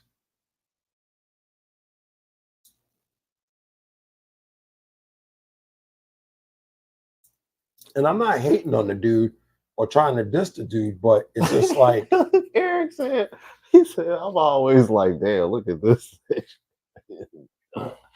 Bruh, but that thumbnail though, I was like, damn, he looked so dirty done. And now he's begging guys to get him a car. It's like, for what? Can't Uber in that crap because there's an age requirement to the car, so you ain't Ubering. Oh my You're not god, even doing bro. Uber Eats with the damn thing. You got warrants you got to go take care of, Oh, and then on top of that, he charges his mods. oh my, and he charging them $35 a month. How are you going to charge your mods? I'm like, how? I'm trying to figure out how do you do it. And I'm going I like didn't, this. bro. Why are y'all paying it? I didn't even know y'all can do that, y'all. That's crazy to me. I'm like, and think about the how many mods I got on my channel. I didn't even know you can do. I didn't even know that was possible. I'm like, hell. I'm like, I got people that pay to be members. I'm like, and it's not even. That's only $5. This man charging 35 for mods. How you over here? How you gonna charge people to help you do what you're doing? That don't compute to me. Because typically the people that are mods on my channel are people that tune in most of the time. People like Passport Blueprint, people like Trey that you see in the chat right now. Alex. At one point it used to be Shadow Slayer, but you know, he's young and he's in school, so I know he caught up doing all that. So shout out to Shadow Slayer. Antoine Brown, somebody who's been watching my channel before I even got monetized and happens to be from the same city as me. Me and him done had a workout together and everything. You know, and a few other I'm like Mrs. Don probably gonna be next because let's see, my one female moderator, Gail, like she's always on, you know, bigger platforms and bigger audiences like Zoom to Thailand. So Mrs. Don, be prepared. I might have to end up making you one of my moderators since I see you consistently in my live shows. But I'm like, I'm not charged. I'm like, y'all helping me. Why would I charge you? That's stupid. That don't even make sense to me. That dude ain't nothing but a thief. He's conning you guys. Plain and simple. X is a con artist. And y'all falling for it. That's even the. This dude is not that exciting where I'm going to sit here and pay him money so I can be his mod. He is not that exciting. His material is not that exciting. I listen to it just to hear white noise. That's all I do. When I'm at work and ain't nothing going on, if I want to hear white noise just to pass the time to go, just so time can pass, I'll listen to him. Yeah. You're not learning anything from him. I'm sorry. Because a lot of people say, oh, he's, he's a good salesman, this and that. No, he's not. And there's a difference between being a good salesman and getting someone hurt because we're all influencers. And when you do stuff like that, someone's going to follow the leader and then someone's going to get hurt. That's why I'm very picky because with traveling, you got to understand there are dangers to traveling. And especially now when we're dealing with conflicts between Ukraine and Russia, the whole Gaza situation and stuff like that. Yo, that breeds terrorism. And a lot of y'all ain't getting it. It's not registering in your head.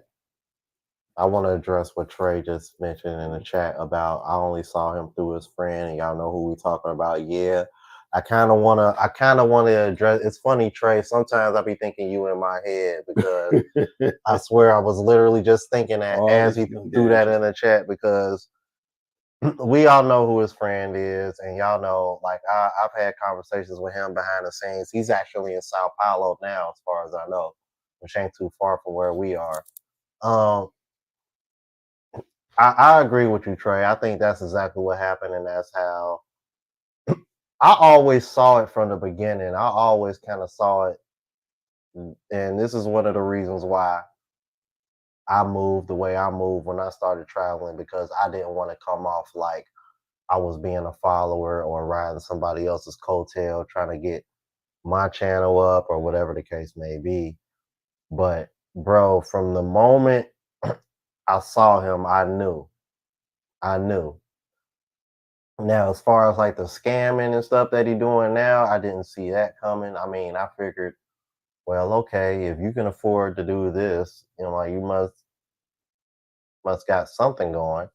But to see what is it, maybe about a year and a half later, to see where he at now, I'm like, I think he got maybe like what, 6, 7, 8,000 subscribers. I mean, if even that, and it's like you kind of just making, and this is the part that really really bugs me, Trey. These are guys that claim to detach themselves from the term passport bro. How long ago? I'm pretty sure that happened, didn't it? Mm-hmm. Both of them. Mm-hmm. So why is it that other guys who claim to be in the space, why is it there seems to be such an attachment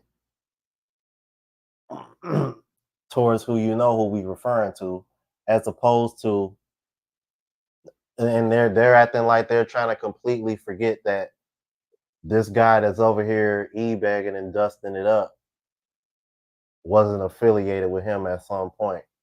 I'm like, I like how they, I like how you try to act like these two people were an affiliate, and that, and apparently he called your boy broke. I'm like, you over here e-bagging and you calling him broke? That don't add up to me either. But it's like at the same time, I'm like, well, at one point, like y'all was kind of on the same wave with this e-bagging shit. I'm just saying, I don't know, bro.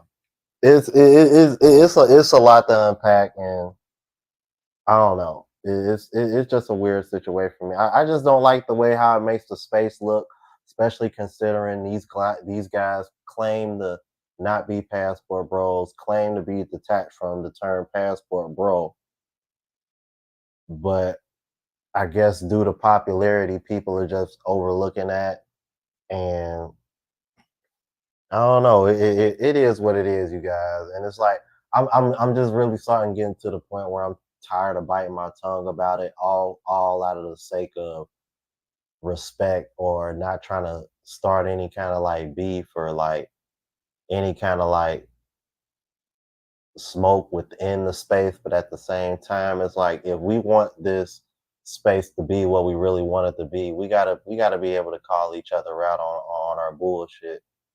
And this is one of the reasons why I'm so transparent about everything that I do and how I move, so that way I don't got to deal with any of this drama. That's the reason why you don't see other people reacting to me or speaking negative about me like a lot. The only people that have really come for me is Travel Time with Paul, and to be honest with you, I think he was just thirsty for some content, because what he tried to accuse me of was something that I had already admitted to, and then I doubled down on it, and I haven't heard anything from anybody else since. So I think the fact that I am so forthcoming and transparent about what I do overseas, I think due to that, I think I do have the respect of most. But like I tell you guys all the time, everybody ain't for everybody, and you can't please everybody, because due to my transparency, there are some people that used to watch me that no longer watch me, and if they are watching me, they're probably not making it obvious by they're not leaving comments like they're used to. They're not donating and showing up at the lives anymore like they used to, which is fine, because like I said, I'm not here e-begging. But there's certain people that I know for sure that I used to keep in contact behind the scenes that would donate big donations. But once I was forthcoming and transparent, and it was something that they didn't agree with, they felt the way about it, and then they stopped supporting. And that's cool. I'm not tripping off of that. But what you can't do is sit over here. You can't sit over here and say Jerome's a fraud, Jerome's a liar, like some of the other people that you see in this space. That's the difference between me and how some of these other guys that we're referring to move. So that's that. Yeah, I don't get into any of this beef shit. I just got too much of a hot head. Yeah, me too. I can just I can only bite my tongue for so long, man. A lot of this is childish. It's stupid, and we always talk about black media this, black media that. But look what we're doing. We're just going after each other's heads. Bunch of crap. That's why the other black medias I've seen, like our blacks in cybersecurity, I give them much love and praise because they're doing some real positive stuff on that end. You know, that's a space I really dig. But this one that we're doing right here, the so-called travel, it's stupid. It's gotten to the level of stupid. You know, here I am, and Jay Clyde said it best. You know, I drop gems out here. I get no love whatsoever from not even from the big ones. Very few, extreme few. You know, the other week I just got love from Jay Clyde and Kings and Dreams when I was just dropping gems like it was nobody's business. And this is informative stuff, but yet everybody want to go and subscribe and, you know, with the other channels, you know, because they want to be part of the drama and the smut and all this other stuff. But yet, here I'm teaching you guys how to be safe travelers, how to travel for cheap, all that other stuff. And I'm dropping like some mad ass information. Take a look at my subscriber count. Yeah. Right. And y'all wonder why I keep having him on my channel so much. Because I know he should have a way bigger audience than what he has. Like he still needs like 130, give her like 130, 140 subscribers to even get to 1,000. I should have already been at 1,000. He should have already been at 1,000 a long time. She should have been monetized a long time ago. Forget the 1,000. You should have been monetized a long time ago. But this is how people are. This is whole YouTube spaces. This is what it's about, and it sucks. I'm like, and to be honest with you, I think that's one of the reasons. And this is something I always found real too. I have nearly 62,000 subscribers on my reaction channel, but I only have about 2,500 on my travel vlog channel. I'd be willing to bet that if all you saw was TNA on my travel vlog channel, I probably have twice as many. But because I try to cover everything, including the stuff that would be considered boring, even though it's very informative, I'm like, all you got to do is look at a video of me showing you the cost of something or cost of living or food or me trying something or me going to a location, temple or something. Look at the views of those videos compared to a video of me spending the day at a beach with a girl or going on a date with a girl or something like that. That tells you everything you need to know. I'm like, and this guy's in the chat that I already know this. I'm like, because they see it themselves. Mm-hmm. Like they see the difference. I'm like, and it's funny thing about it, me and Austin even had a conversation about that because he was complaining about the same thing. So like even Austin deals with that, and he got over 100,000 subscribers. So what does that tell you? And I'm teaching you this shit for free. This is shit. Yeah, because these consultants and stuff. This is stuff they pay. You got to pay for. Yeah, the stuff global. Yeah, hey, the stuff he's teaching y'all and the stuff he be telling y'all when I be having him on my channel. This guy's out here charging $200, $300, $400, $500 an hour for consultations about the information that he gives. And he over here dropping it for you for all you got to do is subscribe, like, and comment. Likes are free. Subscribing is free. Leaving a comment is free. Sharing his video so other people can subscribe is free.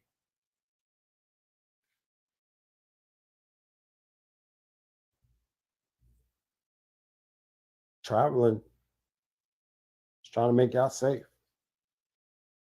and save y'all some money, or at least make that budget stretch. Exactly. Whatever your goal is. Yeah. When y'all get in a situation and stuff like that, you can be like, how I'm gonna get out of the situation. Gonna be too late to look at the videos. Serious. Because I'm probably giving you more than what they're even thinking about. I'm being honest with you. Because I come from a whole security background and I bring that shit in there along with the whole tribal aspect. All that for free. Just go back and look at the comments and see how many people comment. I'm dropping gems because I always do that shit. And I'm gonna keep staying the course, man, because like I said, I want safe travelers out there. That's why it annoys me with this e-begging crap.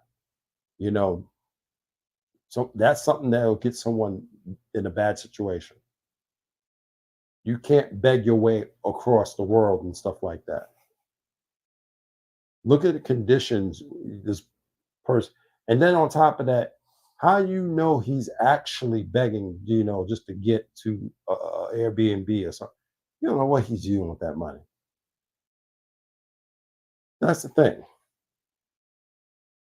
Yeah, I mean, if I'm if I'm I was gonna say because after that video, of him ending abruptly after giving him money, that right there, that's a red flag right there. Because I'm like, because if you so quick to take that money and then end the live, then what the hell did you really do with that money? That looks sus to me. especially for someone who was like talking about he banged chicks and stuff like that, the way he was acting with that girl, I'm sitting back here scratching my head. Is like, no, all your so-called exploits, no, no, there's something ain't right. Ew, ew, ew. Oh, you want to kiss me too?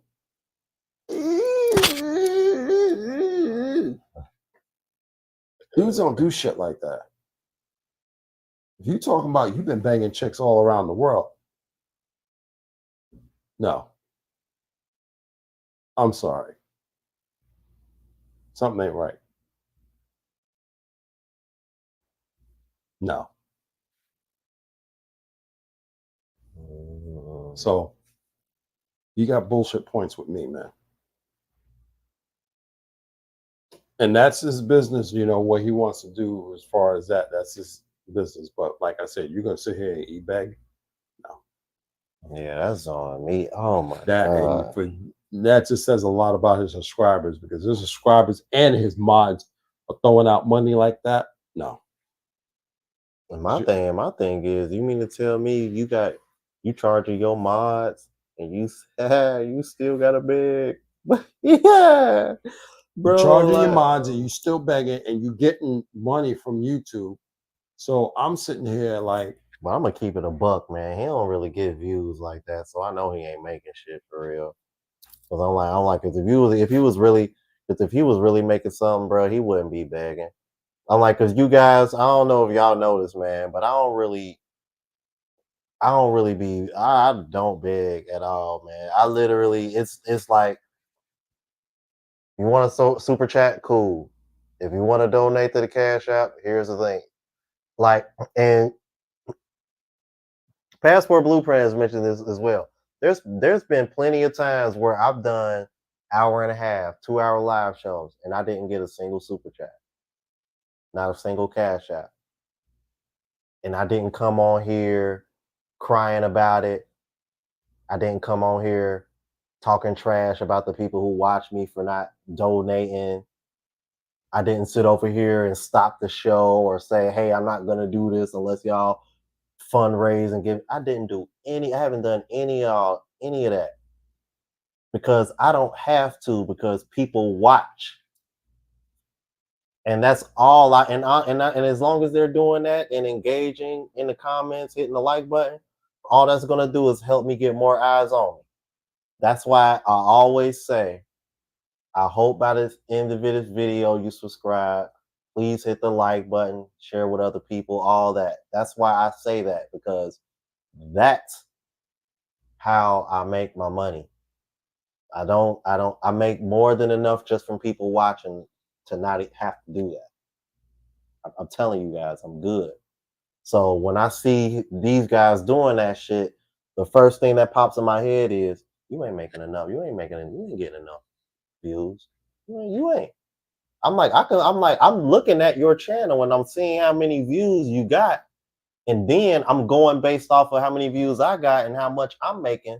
And I'm like, I'm putting two to two together. I'm like, you really ain't hitting. You really ain't hitting on nothing like you really are. I'm like, and then when I see you over here e-bagging, Yeah, and you know it's bad because he actually tried to take that video down, but the person's video I sent you to, apparently he got some people behind the scenes that be screen recording all of his stuff.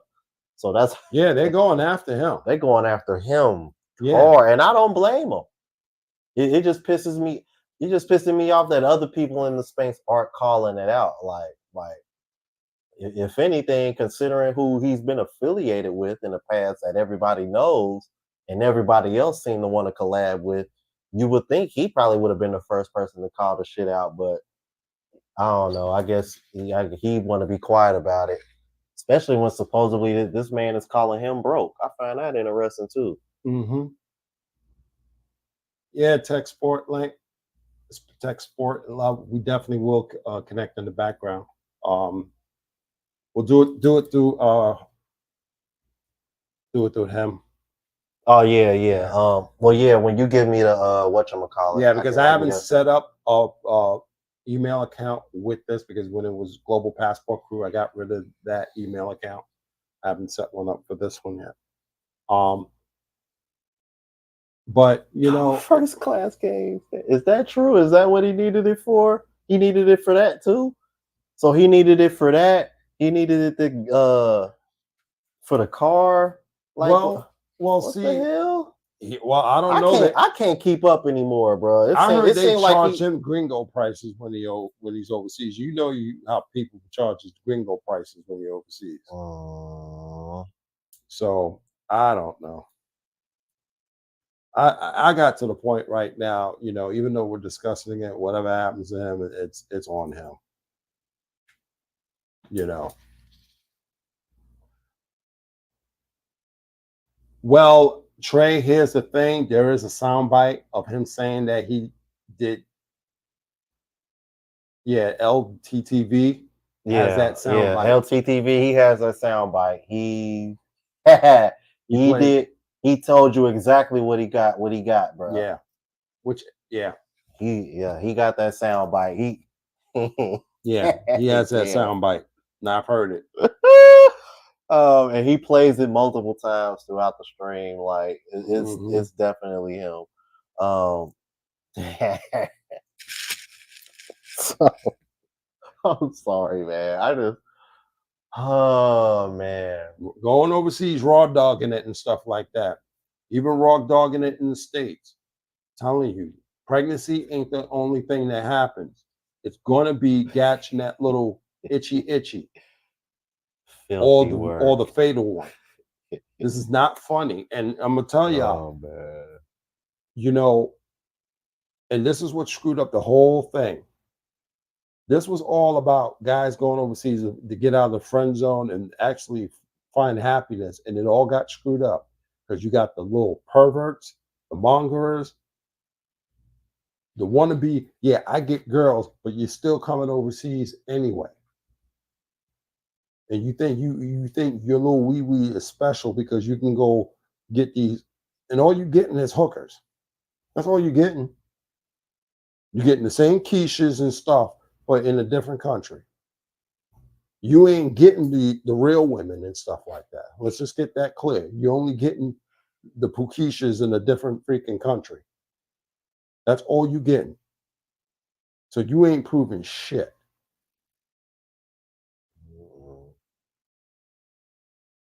Oh, they're cheap over here. You can give them for 40,000. You can give them for $40.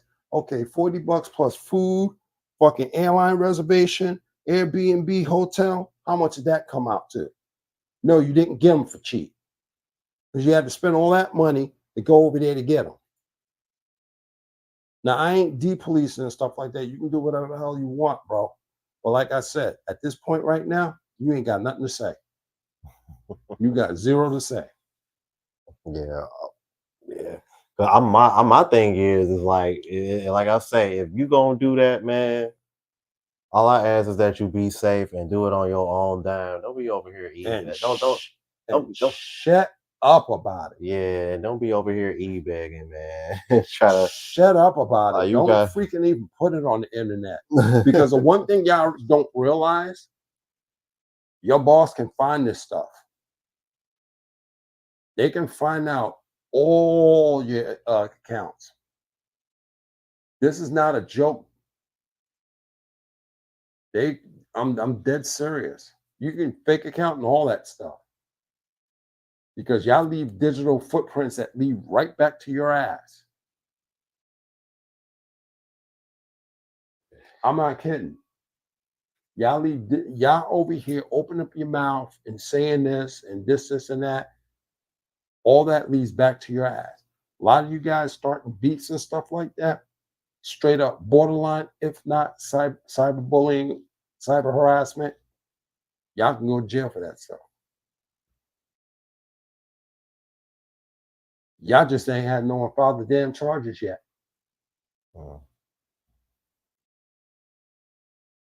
Y'all can hit the delete button all you want. You're on someone else's platform that has it.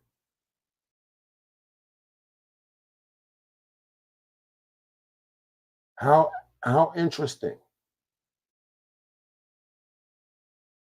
And you can sit here and say, I don't give a F until those charges come down. Then you're gonna give a F. Oh man, shout out to Black Man Travels, man. What's up, brother? Oh, my brother, Canal, what's going on? Yo, Canal, I'm in Brazil. We're doing a real collab, not that J Rillo Floyd Yin Yang.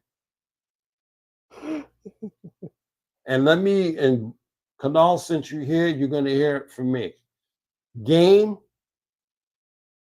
is for kids, man. You don't need game.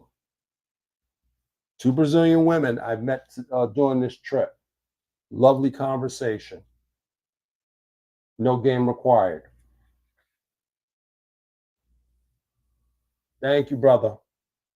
You don't need no game at all to talk to these women. Just be you. This whole game stuff, all that is dudes trying to play, it just pimp talking. So, in other words, you're talking to these women like they're whores, which is disrespectful. You don't need that stuff. Just talk to the lady. What you do need is learning a foreign language so you can speak to them. That'll get you some major brownie points. But if you sitting over here trying to swig game and all that stuff, you ain't winning nothing. You can sit here and talk about you want to bang the nines and tens, which is a subjective number. This is stupid. It's childish. I want to address what Trey said right there, right before. Mm-hmm. Nah, I'm not saying I'm not saying that. I would actually prefer if they are not looking for anything serious, and that's how you want to go about things. I'm like, then you should actually do that. Like, don't waste your time on a woman that wants something serious. But who we're speaking of in particular, the way he's going about it, nah. Yeah, you know what I'm saying? It's like there's brother, like let me tell, like, so there's other YouTubers. You feel me? I'm not gonna name names, but they're not looking for anything serious. But pay attention to how they move on their YouTube channel compared to who we're referring to, who we've been talking to. You know what I mean? Like I'm like, because I don't want to put nobody business out there, but there's other brothers out there in the space that are not looking for anything serious. So they only mess with women that are not doing it and that are not about anything serious. However, they're not moving like they're not trying to give out this perception that they are looking for something serious or that the women that you see them with are about something serious. And they're not basically conning their audience to pretty much pay for their activities. That's what we're referring to.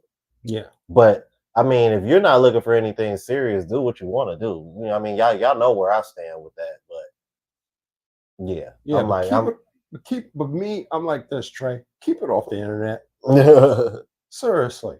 Because what does that make us look like when you got a whole bunch of dudes of our skin color talking about this stuff? There's an image issue right now.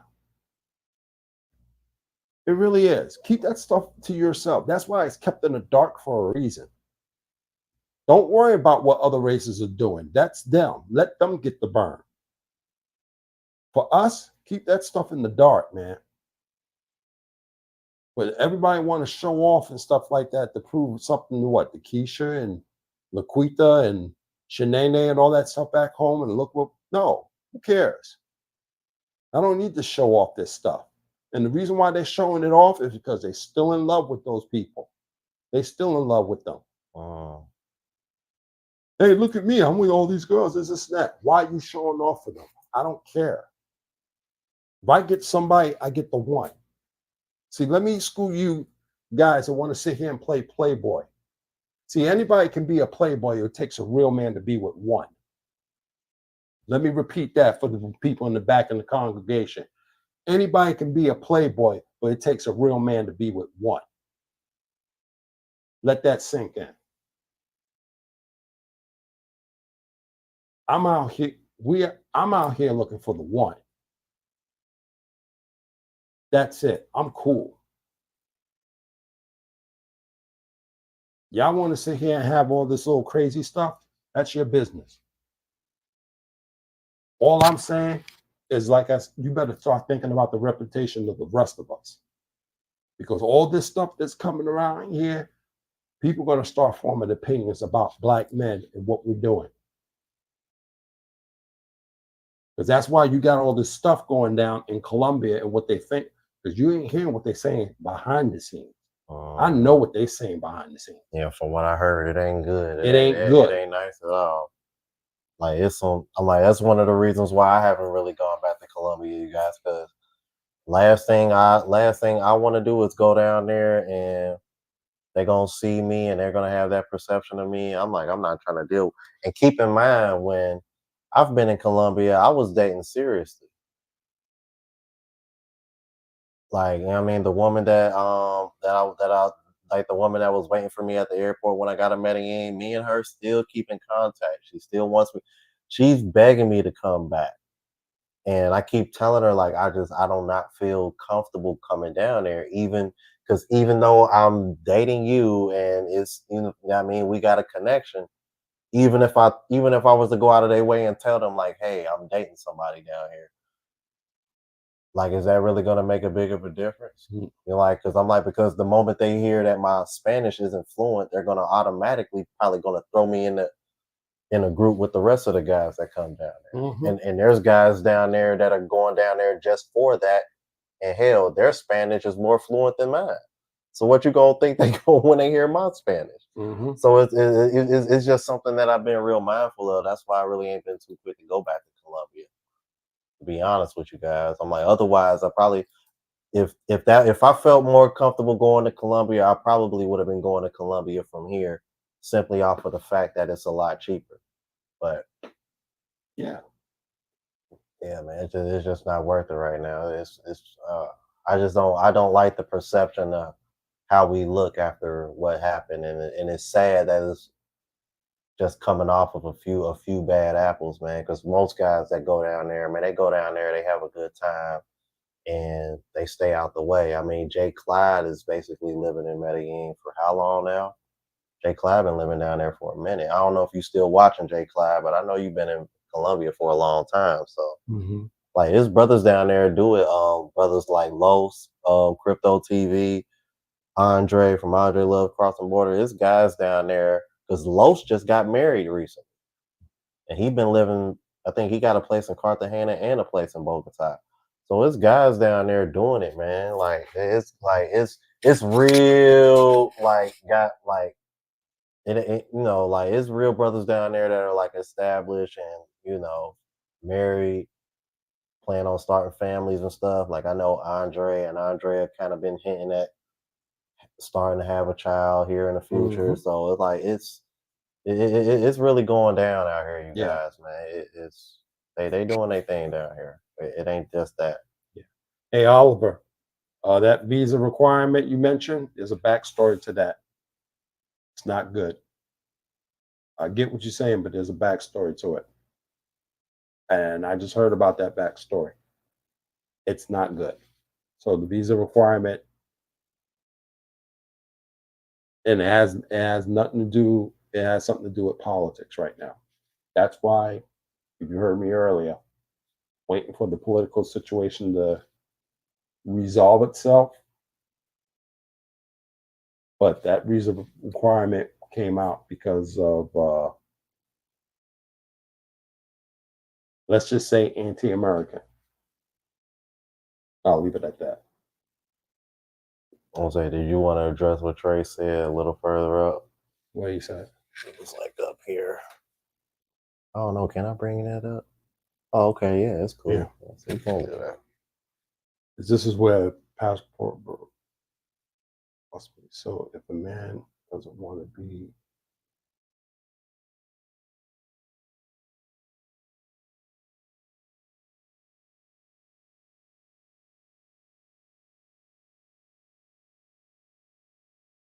if you sitting over here mongering,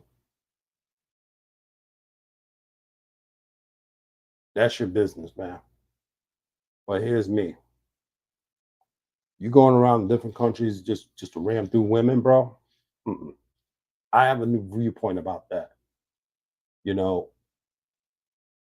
I just don't like the concept of it no any longer because it just don't look. The optics just don't look right anymore, especially when it comes from us. I rather think about it like this, Trey. You can be with one person and just be devoted to that one person, not even thinking about being with another woman. That's even when that one woman's coming on to you, you just be devoted to that one woman. That's it. That's a real man. Not even thinking about cheating. That's a real man right there. That's how I feel. That's my opinion. You want to sit here and play the field and do all that stuff?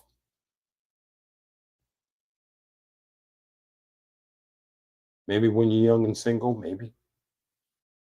But a lot of these dudes being irresponsible, raw dogging it, that's what's causing the crisis up in where we at right now. Now they're doing it down there. That's where I have a problem. Mm. Bringing America overseas. When I tell people, leave America in America. Oh, okay. Yeah, I see where you're coming from on that. Okay? Because soon as those habits, because that's what they're thinking these women are. It's nothing but freaking cattle. Dude's trying to, nail 15 chicks in one night or whatever, in the whole weekend. Seriously.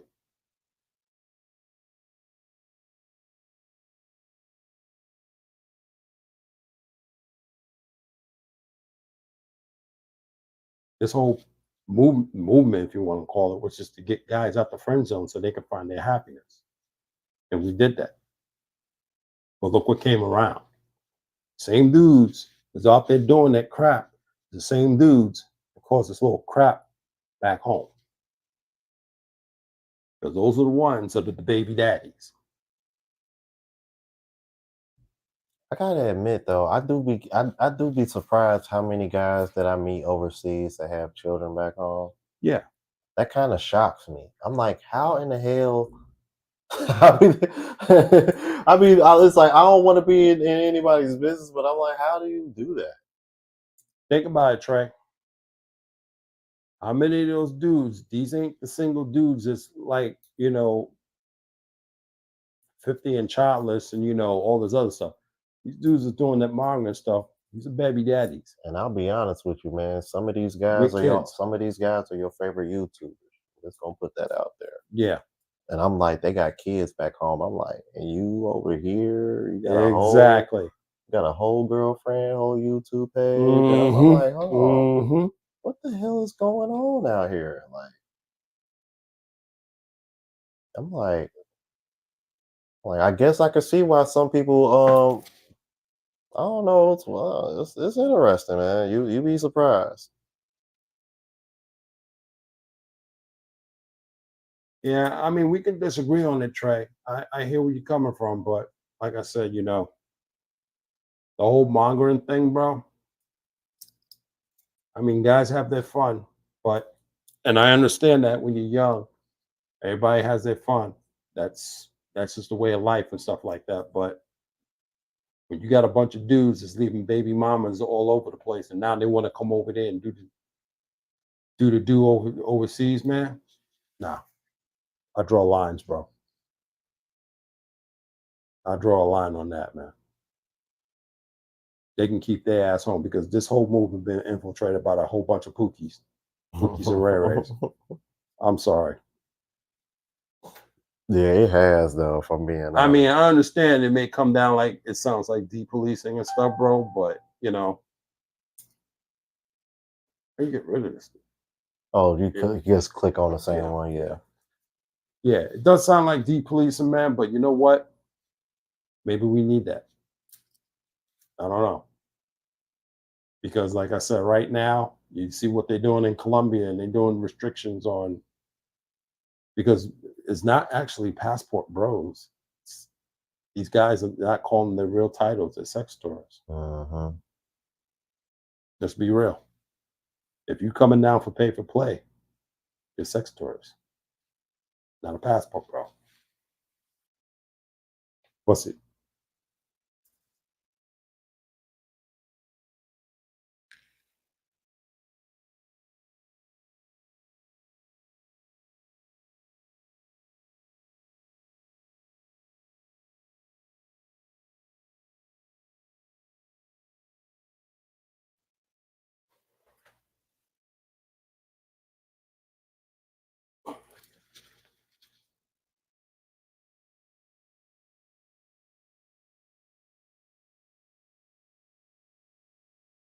Well,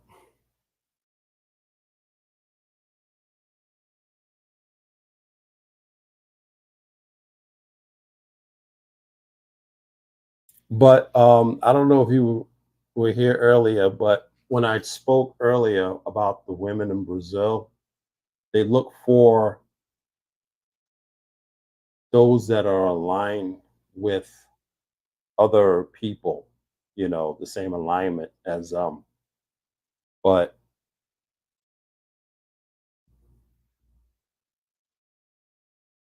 you know, it's that's where a lot of the women I've well, this is from the conversation I had with two women when I came down here, and they look for people that are aligned with each other, you know.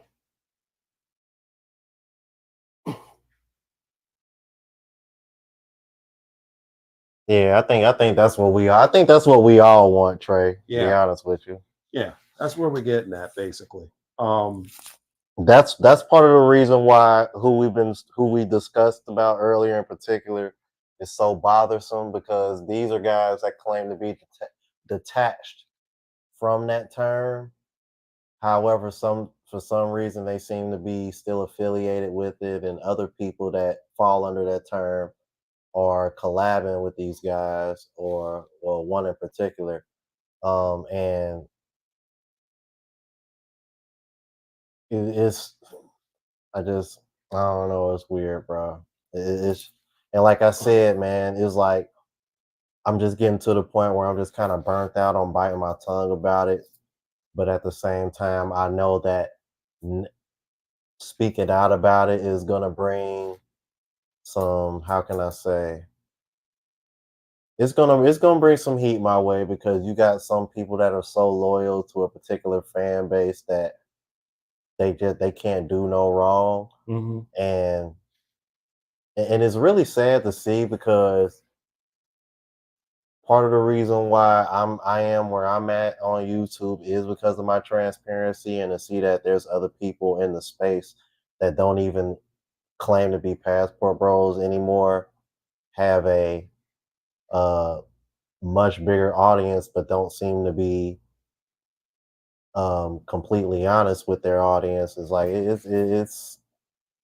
it can be, I don't want to say frustrating. I want to say the probably the more proper word is disappointing, because if it's one thing that I believe the guys can all stand on in this space is that, we don't want to deal with people that aren't being genuine about this. And when I see certain things and from people that don't seem genuine, but they seem to be getting all this support and help and what have you, it's kind of like, or do we really care about what's best for the space as a whole, or do we just have a bunch of content creators that are just looking out for each other individually, or just trying to attach themselves to somebody that has the bigger audience in the space? Like it's just getting to the point where everything is starting to look more like a money grab as opposed to just uplifting one another and strengthening the brotherhood in this space. I'm like, and I think that's the biggest frustration for me, because I came into this space looking at it like a family, like a brotherhood, but the more I'm starting to like observe other certain content creators in the space around me, is starting to come off like people are just kind of playing favorites, and I don't like that. Like I just yeah, it just makes me question certain people like true intentions, man. Because it'll be certain guys that'll be like, like, damn, wrong, why come we don't see you in this group chat, or why do we don't see you? Yeah, I'm like, yeah, it's typically because I don't really like what's going on in chat. Because there are some chats where there's a lot of negative stuff being said, and then there's other things that are being said in these chat groups where it's like guys are pandering towards a particular uh content creator simply because they just want to see him thrive, because they like him so much, or he has a big audience, and no matter how much he screws up, he seems to always have a safety net from somebody in the space, like looking to lift them back up. I'm like, meanwhile, I got guys that watch me that are sending me emails with the pettiest nitpicking suggest I mean, like, dude, I literally had somebody email me the other day, and I take I'll t- I'll take responsibility for this because I forgot to do it before I left. I had somebody email me literally about my fingernails.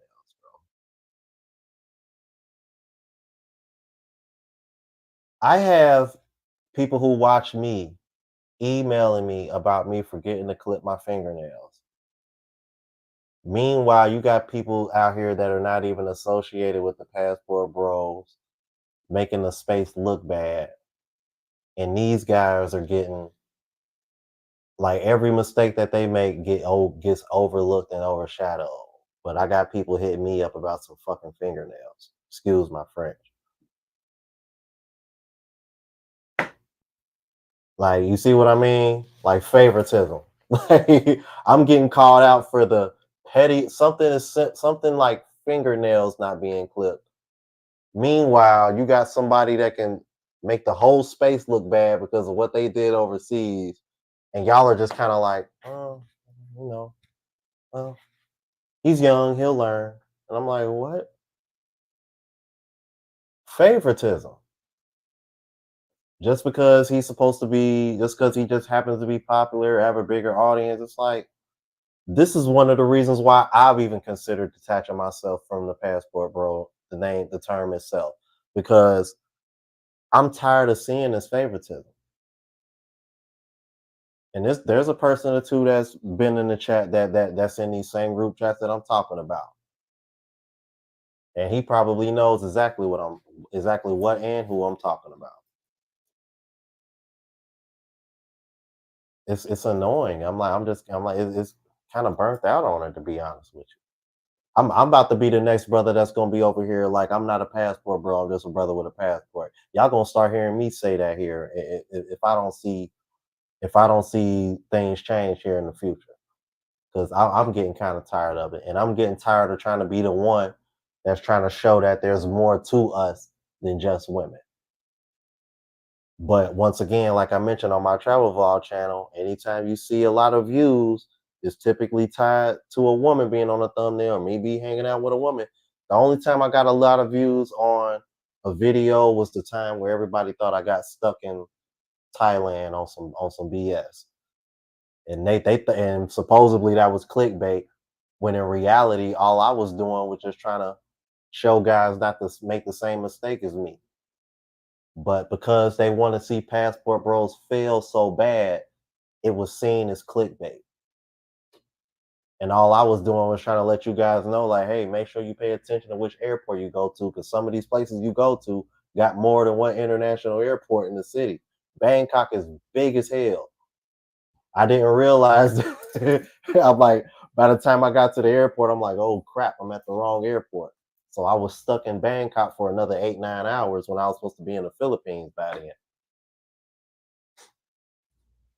Yeah. But other than that, only time I get a lot of views is when it's tied to women. Anything else that's showing y'all like a bucket list location, something I always wanted to see, cost of living, food, things of that nature, it never gets the same amount of views, not even close.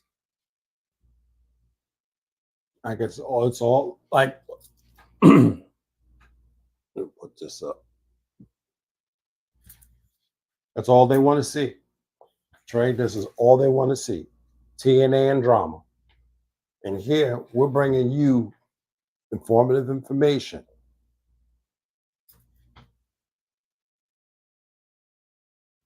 He even said it. I've saved him thousands of dollars in traveling.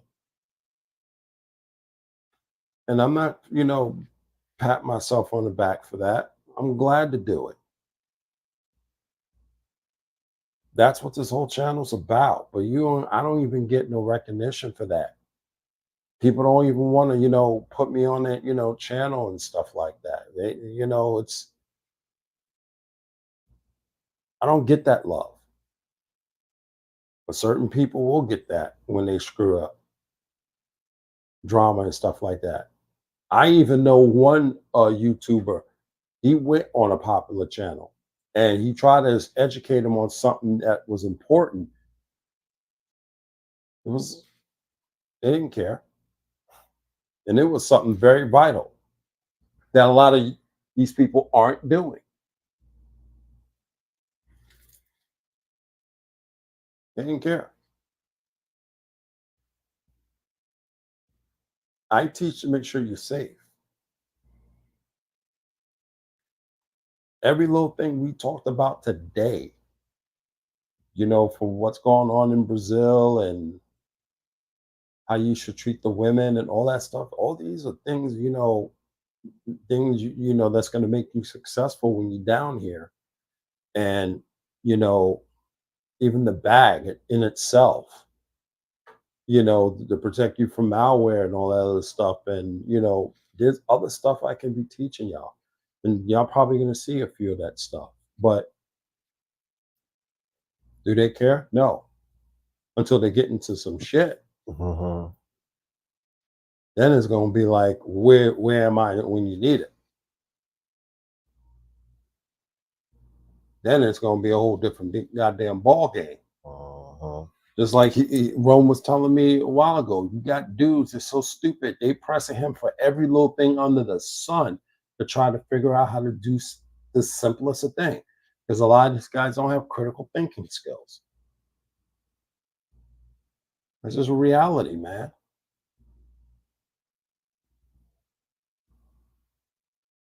You know, and then they want to call themselves experts and say that the OGs are jealous and stuff like that. I can give a rat's ass. I moved through this fucking travel space like a ghost, the gray man. That's how I operate. Because that's how the military trained me to do. And I bring that to the civilian life. That way I get in and out. If I get into a situation, I talk my way out of shit. Not like these freaking dudes that get all fucking emotional and shit when shit breaks off. I go, I present myself nice and professional, this and that. Ask for options, ask for opinions. Boom. Okay, got it. Then I sit there and I work on it. I don't give nobody a fucking headache. I'm not like the rest of these people. And let me tell you, while they see me sitting here working out the goddamn problem, they're looking and saying, you know what? I'm going to help that motherfucker out. And they help me out.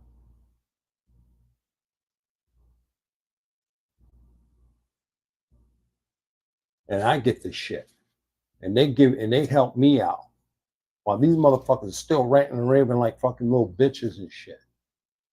But now there's certain countries I can't fucking go because these dudes want to sit here like fucking little horny dogs and stuff like that and heat. Because now I'm getting fucking tossed in the category of being a bunch of perverts because all I'm down here for the women, which is not true.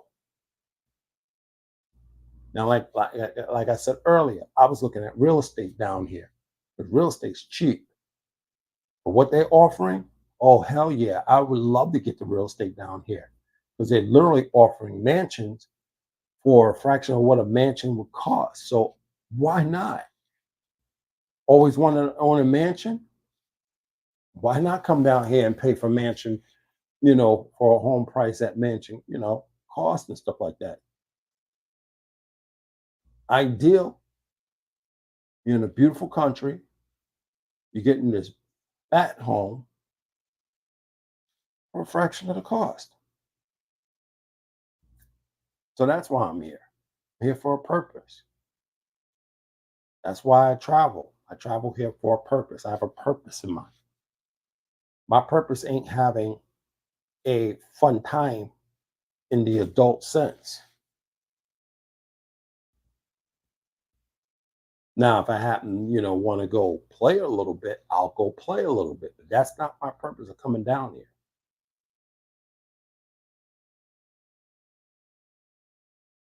I come down here. I got my associates I meet with, hang out with them. Just had a woman just open up her home and her family to me. And they embraced me with so much love. And that love now is starting to extend to the neighborhood because even the neighbors are starting to open up to me. Because they're curious to know who I am. Now I'm more motivated to learn Portuguese. So when I see them, I can talk to them.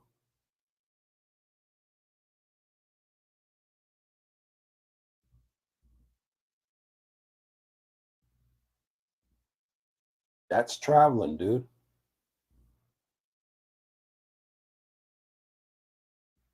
Those are resources I'm building. A hookup, a place to freaking stay.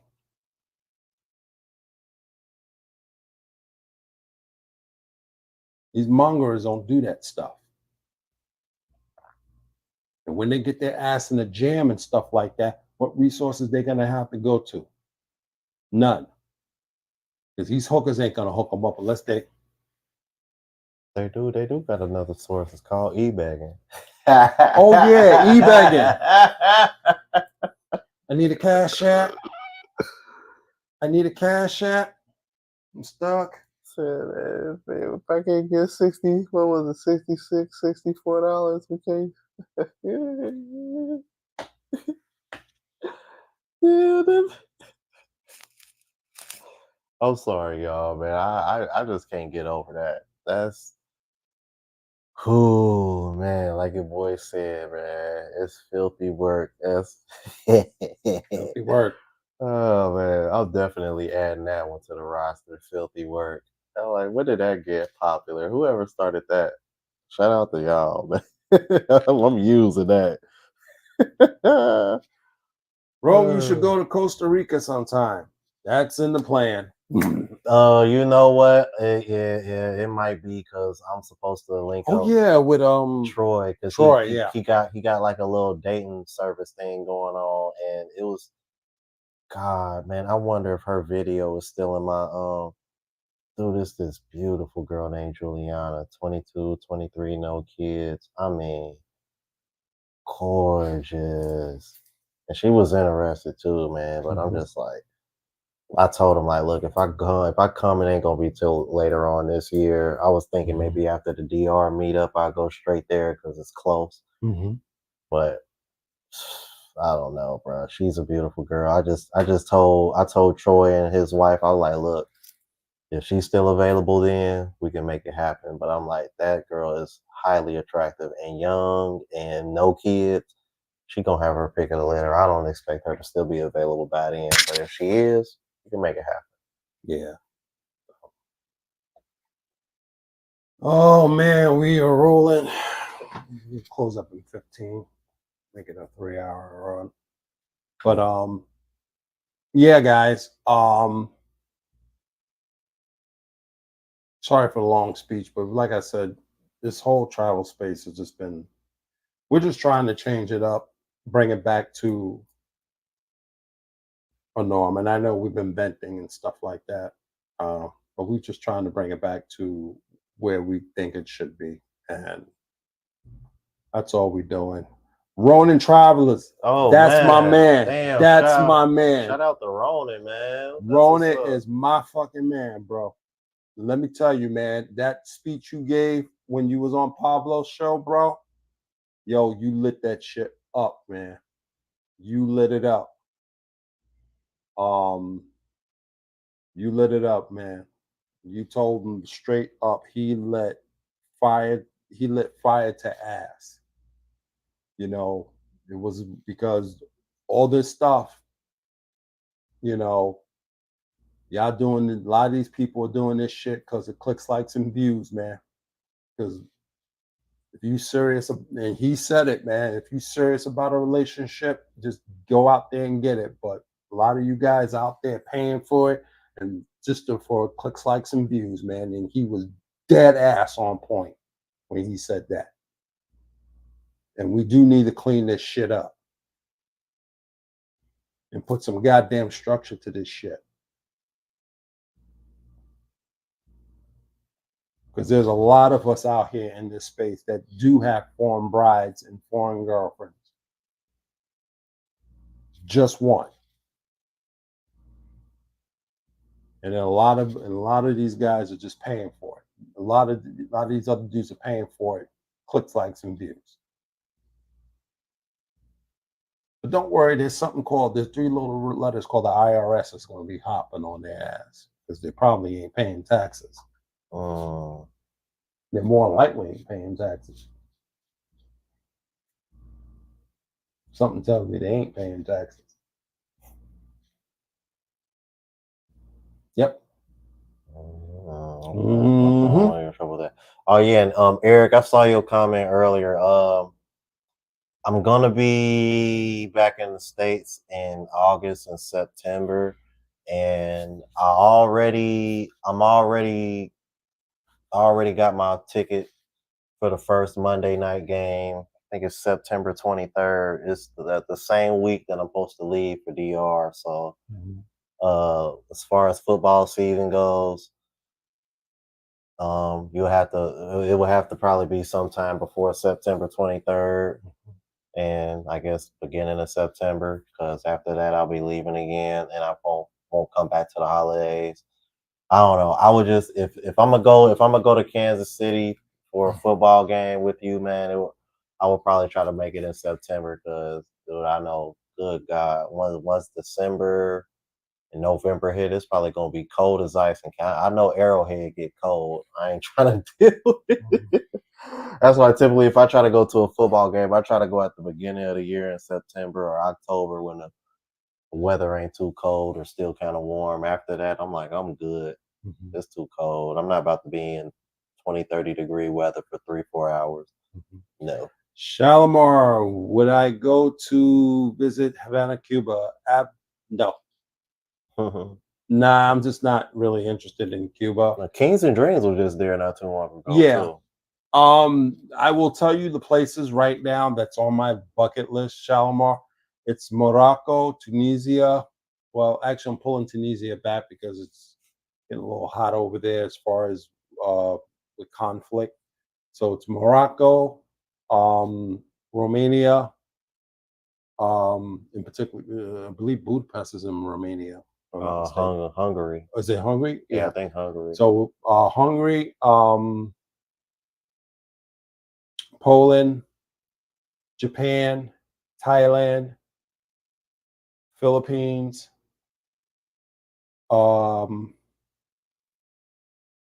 I will be doing multiple trips to Brazil, because that's probably going to be my where I'm going to lay roots in next. Um,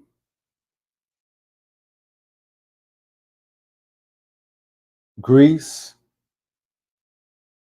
Malta, Monaco. Damn, I've been hearing Malta a lot lately. Yeah, no, Malta's been the shit.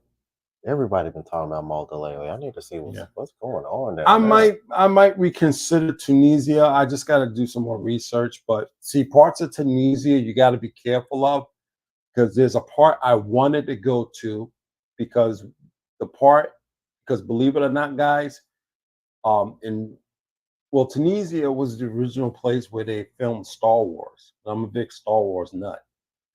Um, there is a city actually called Tatooine. Because of this location, it's kind of really close to Libya, where there's a civil war and stuff. So going down there, yeah, I wouldn't. It's just too dicey.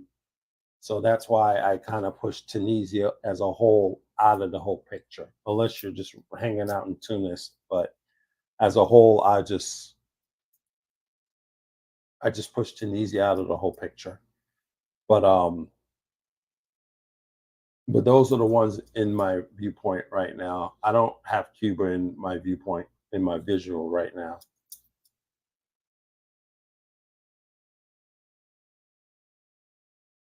Oh, okay. Oh yeah, tech sport love. I forgot. We actually play y'all week 2 in Arrowhead. Now that I think about it, because I forgot y'all play us. Y'all play Baltimore first, and then y'all play us the second week. Yeah, I forgot about that. Now that I think about it, but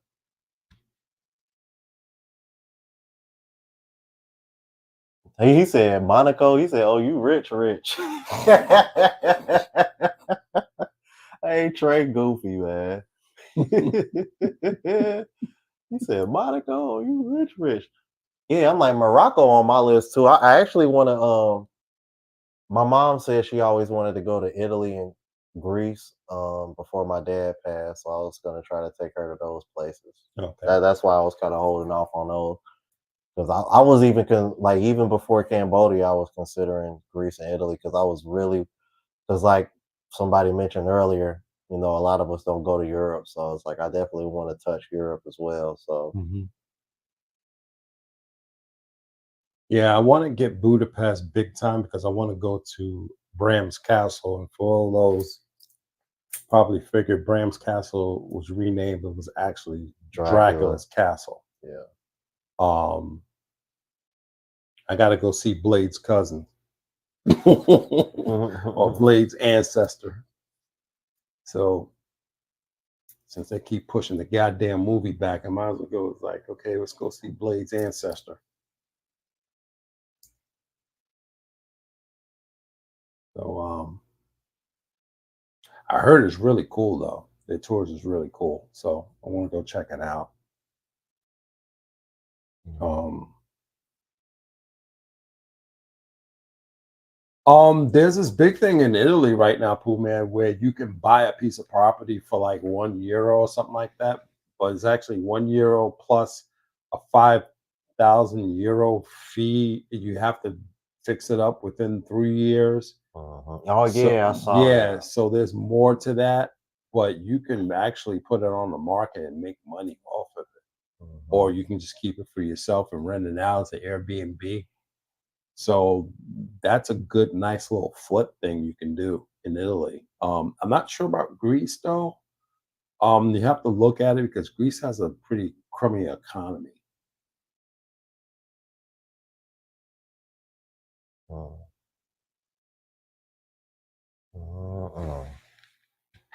Yeah, I'm gonna say like, and I wanted to look into more of that situation that Japan got going on as well, Oh, because the girls. yeah, suppose but because apparently there's some cons to that aren't really being discussed, but there are more pros to that than people think as well. So it's kind of like one of those situations where you kind of got to like weigh and think about what's best for you, because they did mention that your child care and things of that nature is all free if you have a baby with a Japanese woman. But there's other cons that they're not mentioning. But I'm still trying to like look into that, because I was thinking, because I knew there had to be way more to that when it Here's first here's the thing with that. First and foremost, when you look at the Orient, they're more. I mean, not like it don't happen, but they're more pure breed. hmm So race mixing is it. It's not like it don't happen. It does, but it's not like something that's a commonality like the United States. right. Okay, they want their kids pure breed. Um, but they ain't gonna frown away if they half breed. But I don't know, man. Y'all got to be careful with that stuff they push around because yeah, they do have an issue over there. It's more social than anything, and that's what they're trying to do. But they ain't like you know they short on men or anything like that. Yeah, they got like an aging population. Yeah, Yeah, that's it's what it more is. of a social issue and stuff they're trying to fix. Yeah. But you ain't gonna see no Pookies and Ray Rays going out Oh there. yeah, Oh, fuck that, definitely. because there's about some ignorant motherfuckers and stuff. So, but yeah, man, we coming up on now I'm staying the hell out of India. Totally, they got Yeah, yeah, I ain't heard. Yeah, everybody says stay away from India. So, India's got a lot of SA issues, mm-mm. big time SA issues. Not that they gonna do it to me, but if I see them messing with a chick and they do it as a gang style type of thing. That's what they doing out there. Yeah, they Wow, do it. They've been doing that for decades. wow. That's why I tell people, female solo travelers, I tell them, like I did in my last video, I tell them, female solo traveling, when I was talking about solo traveling, I told females straight up, don't go to India. Stay out of that Mm-mm. place. Wow. I just, Oh, and I remember you sending me that video of that one girl that said she did not feel safe at all, no, and I'd imagine that was probably why. I totally refuse to send anybody out of all countries to go to, do not go to India. Mm-mm. All right. Hey guys, gone 3 hours. We're gonna wrap this up. So I just want to say thank you guys for showing up. Um, sorry about the technical issue we had with this channel. Yeah, hopefully that gets fixed. I guess I gotta wait this new phone number to get verified so I can get back into my account. That's kind of the situation going on right now. Yeah, but I will do more live streams. I'm probably gonna do one next week when I get back to the States to give my perspective of Brazil as a whole. Um, so far, so good. I'm digging it. And all I'm saying to you guys is basically this, man. If you're coming down here, have a purpose other than women. enjoy this place. Learn Portuguese before you come. You're definitely going to need it. And just embrace the people and the lifestyle here. It's just really nice, man. You know, it's not all about women or anything like that. It's just about this whole environment. Because I'm gonna tell you, you're gonna meet some great people out here, man. I mean, let me tell you, I'm meeting them right now, slowly but surely, and that's gonna be the resources you're gonna want in life, man. So it would behoove you to put your head in the right space. So thanks, guys. I'm glad you're here for this collab, and I will see you back in the States. So take care, everybody. Peace out. Deuces. Or you just hit end up. Where?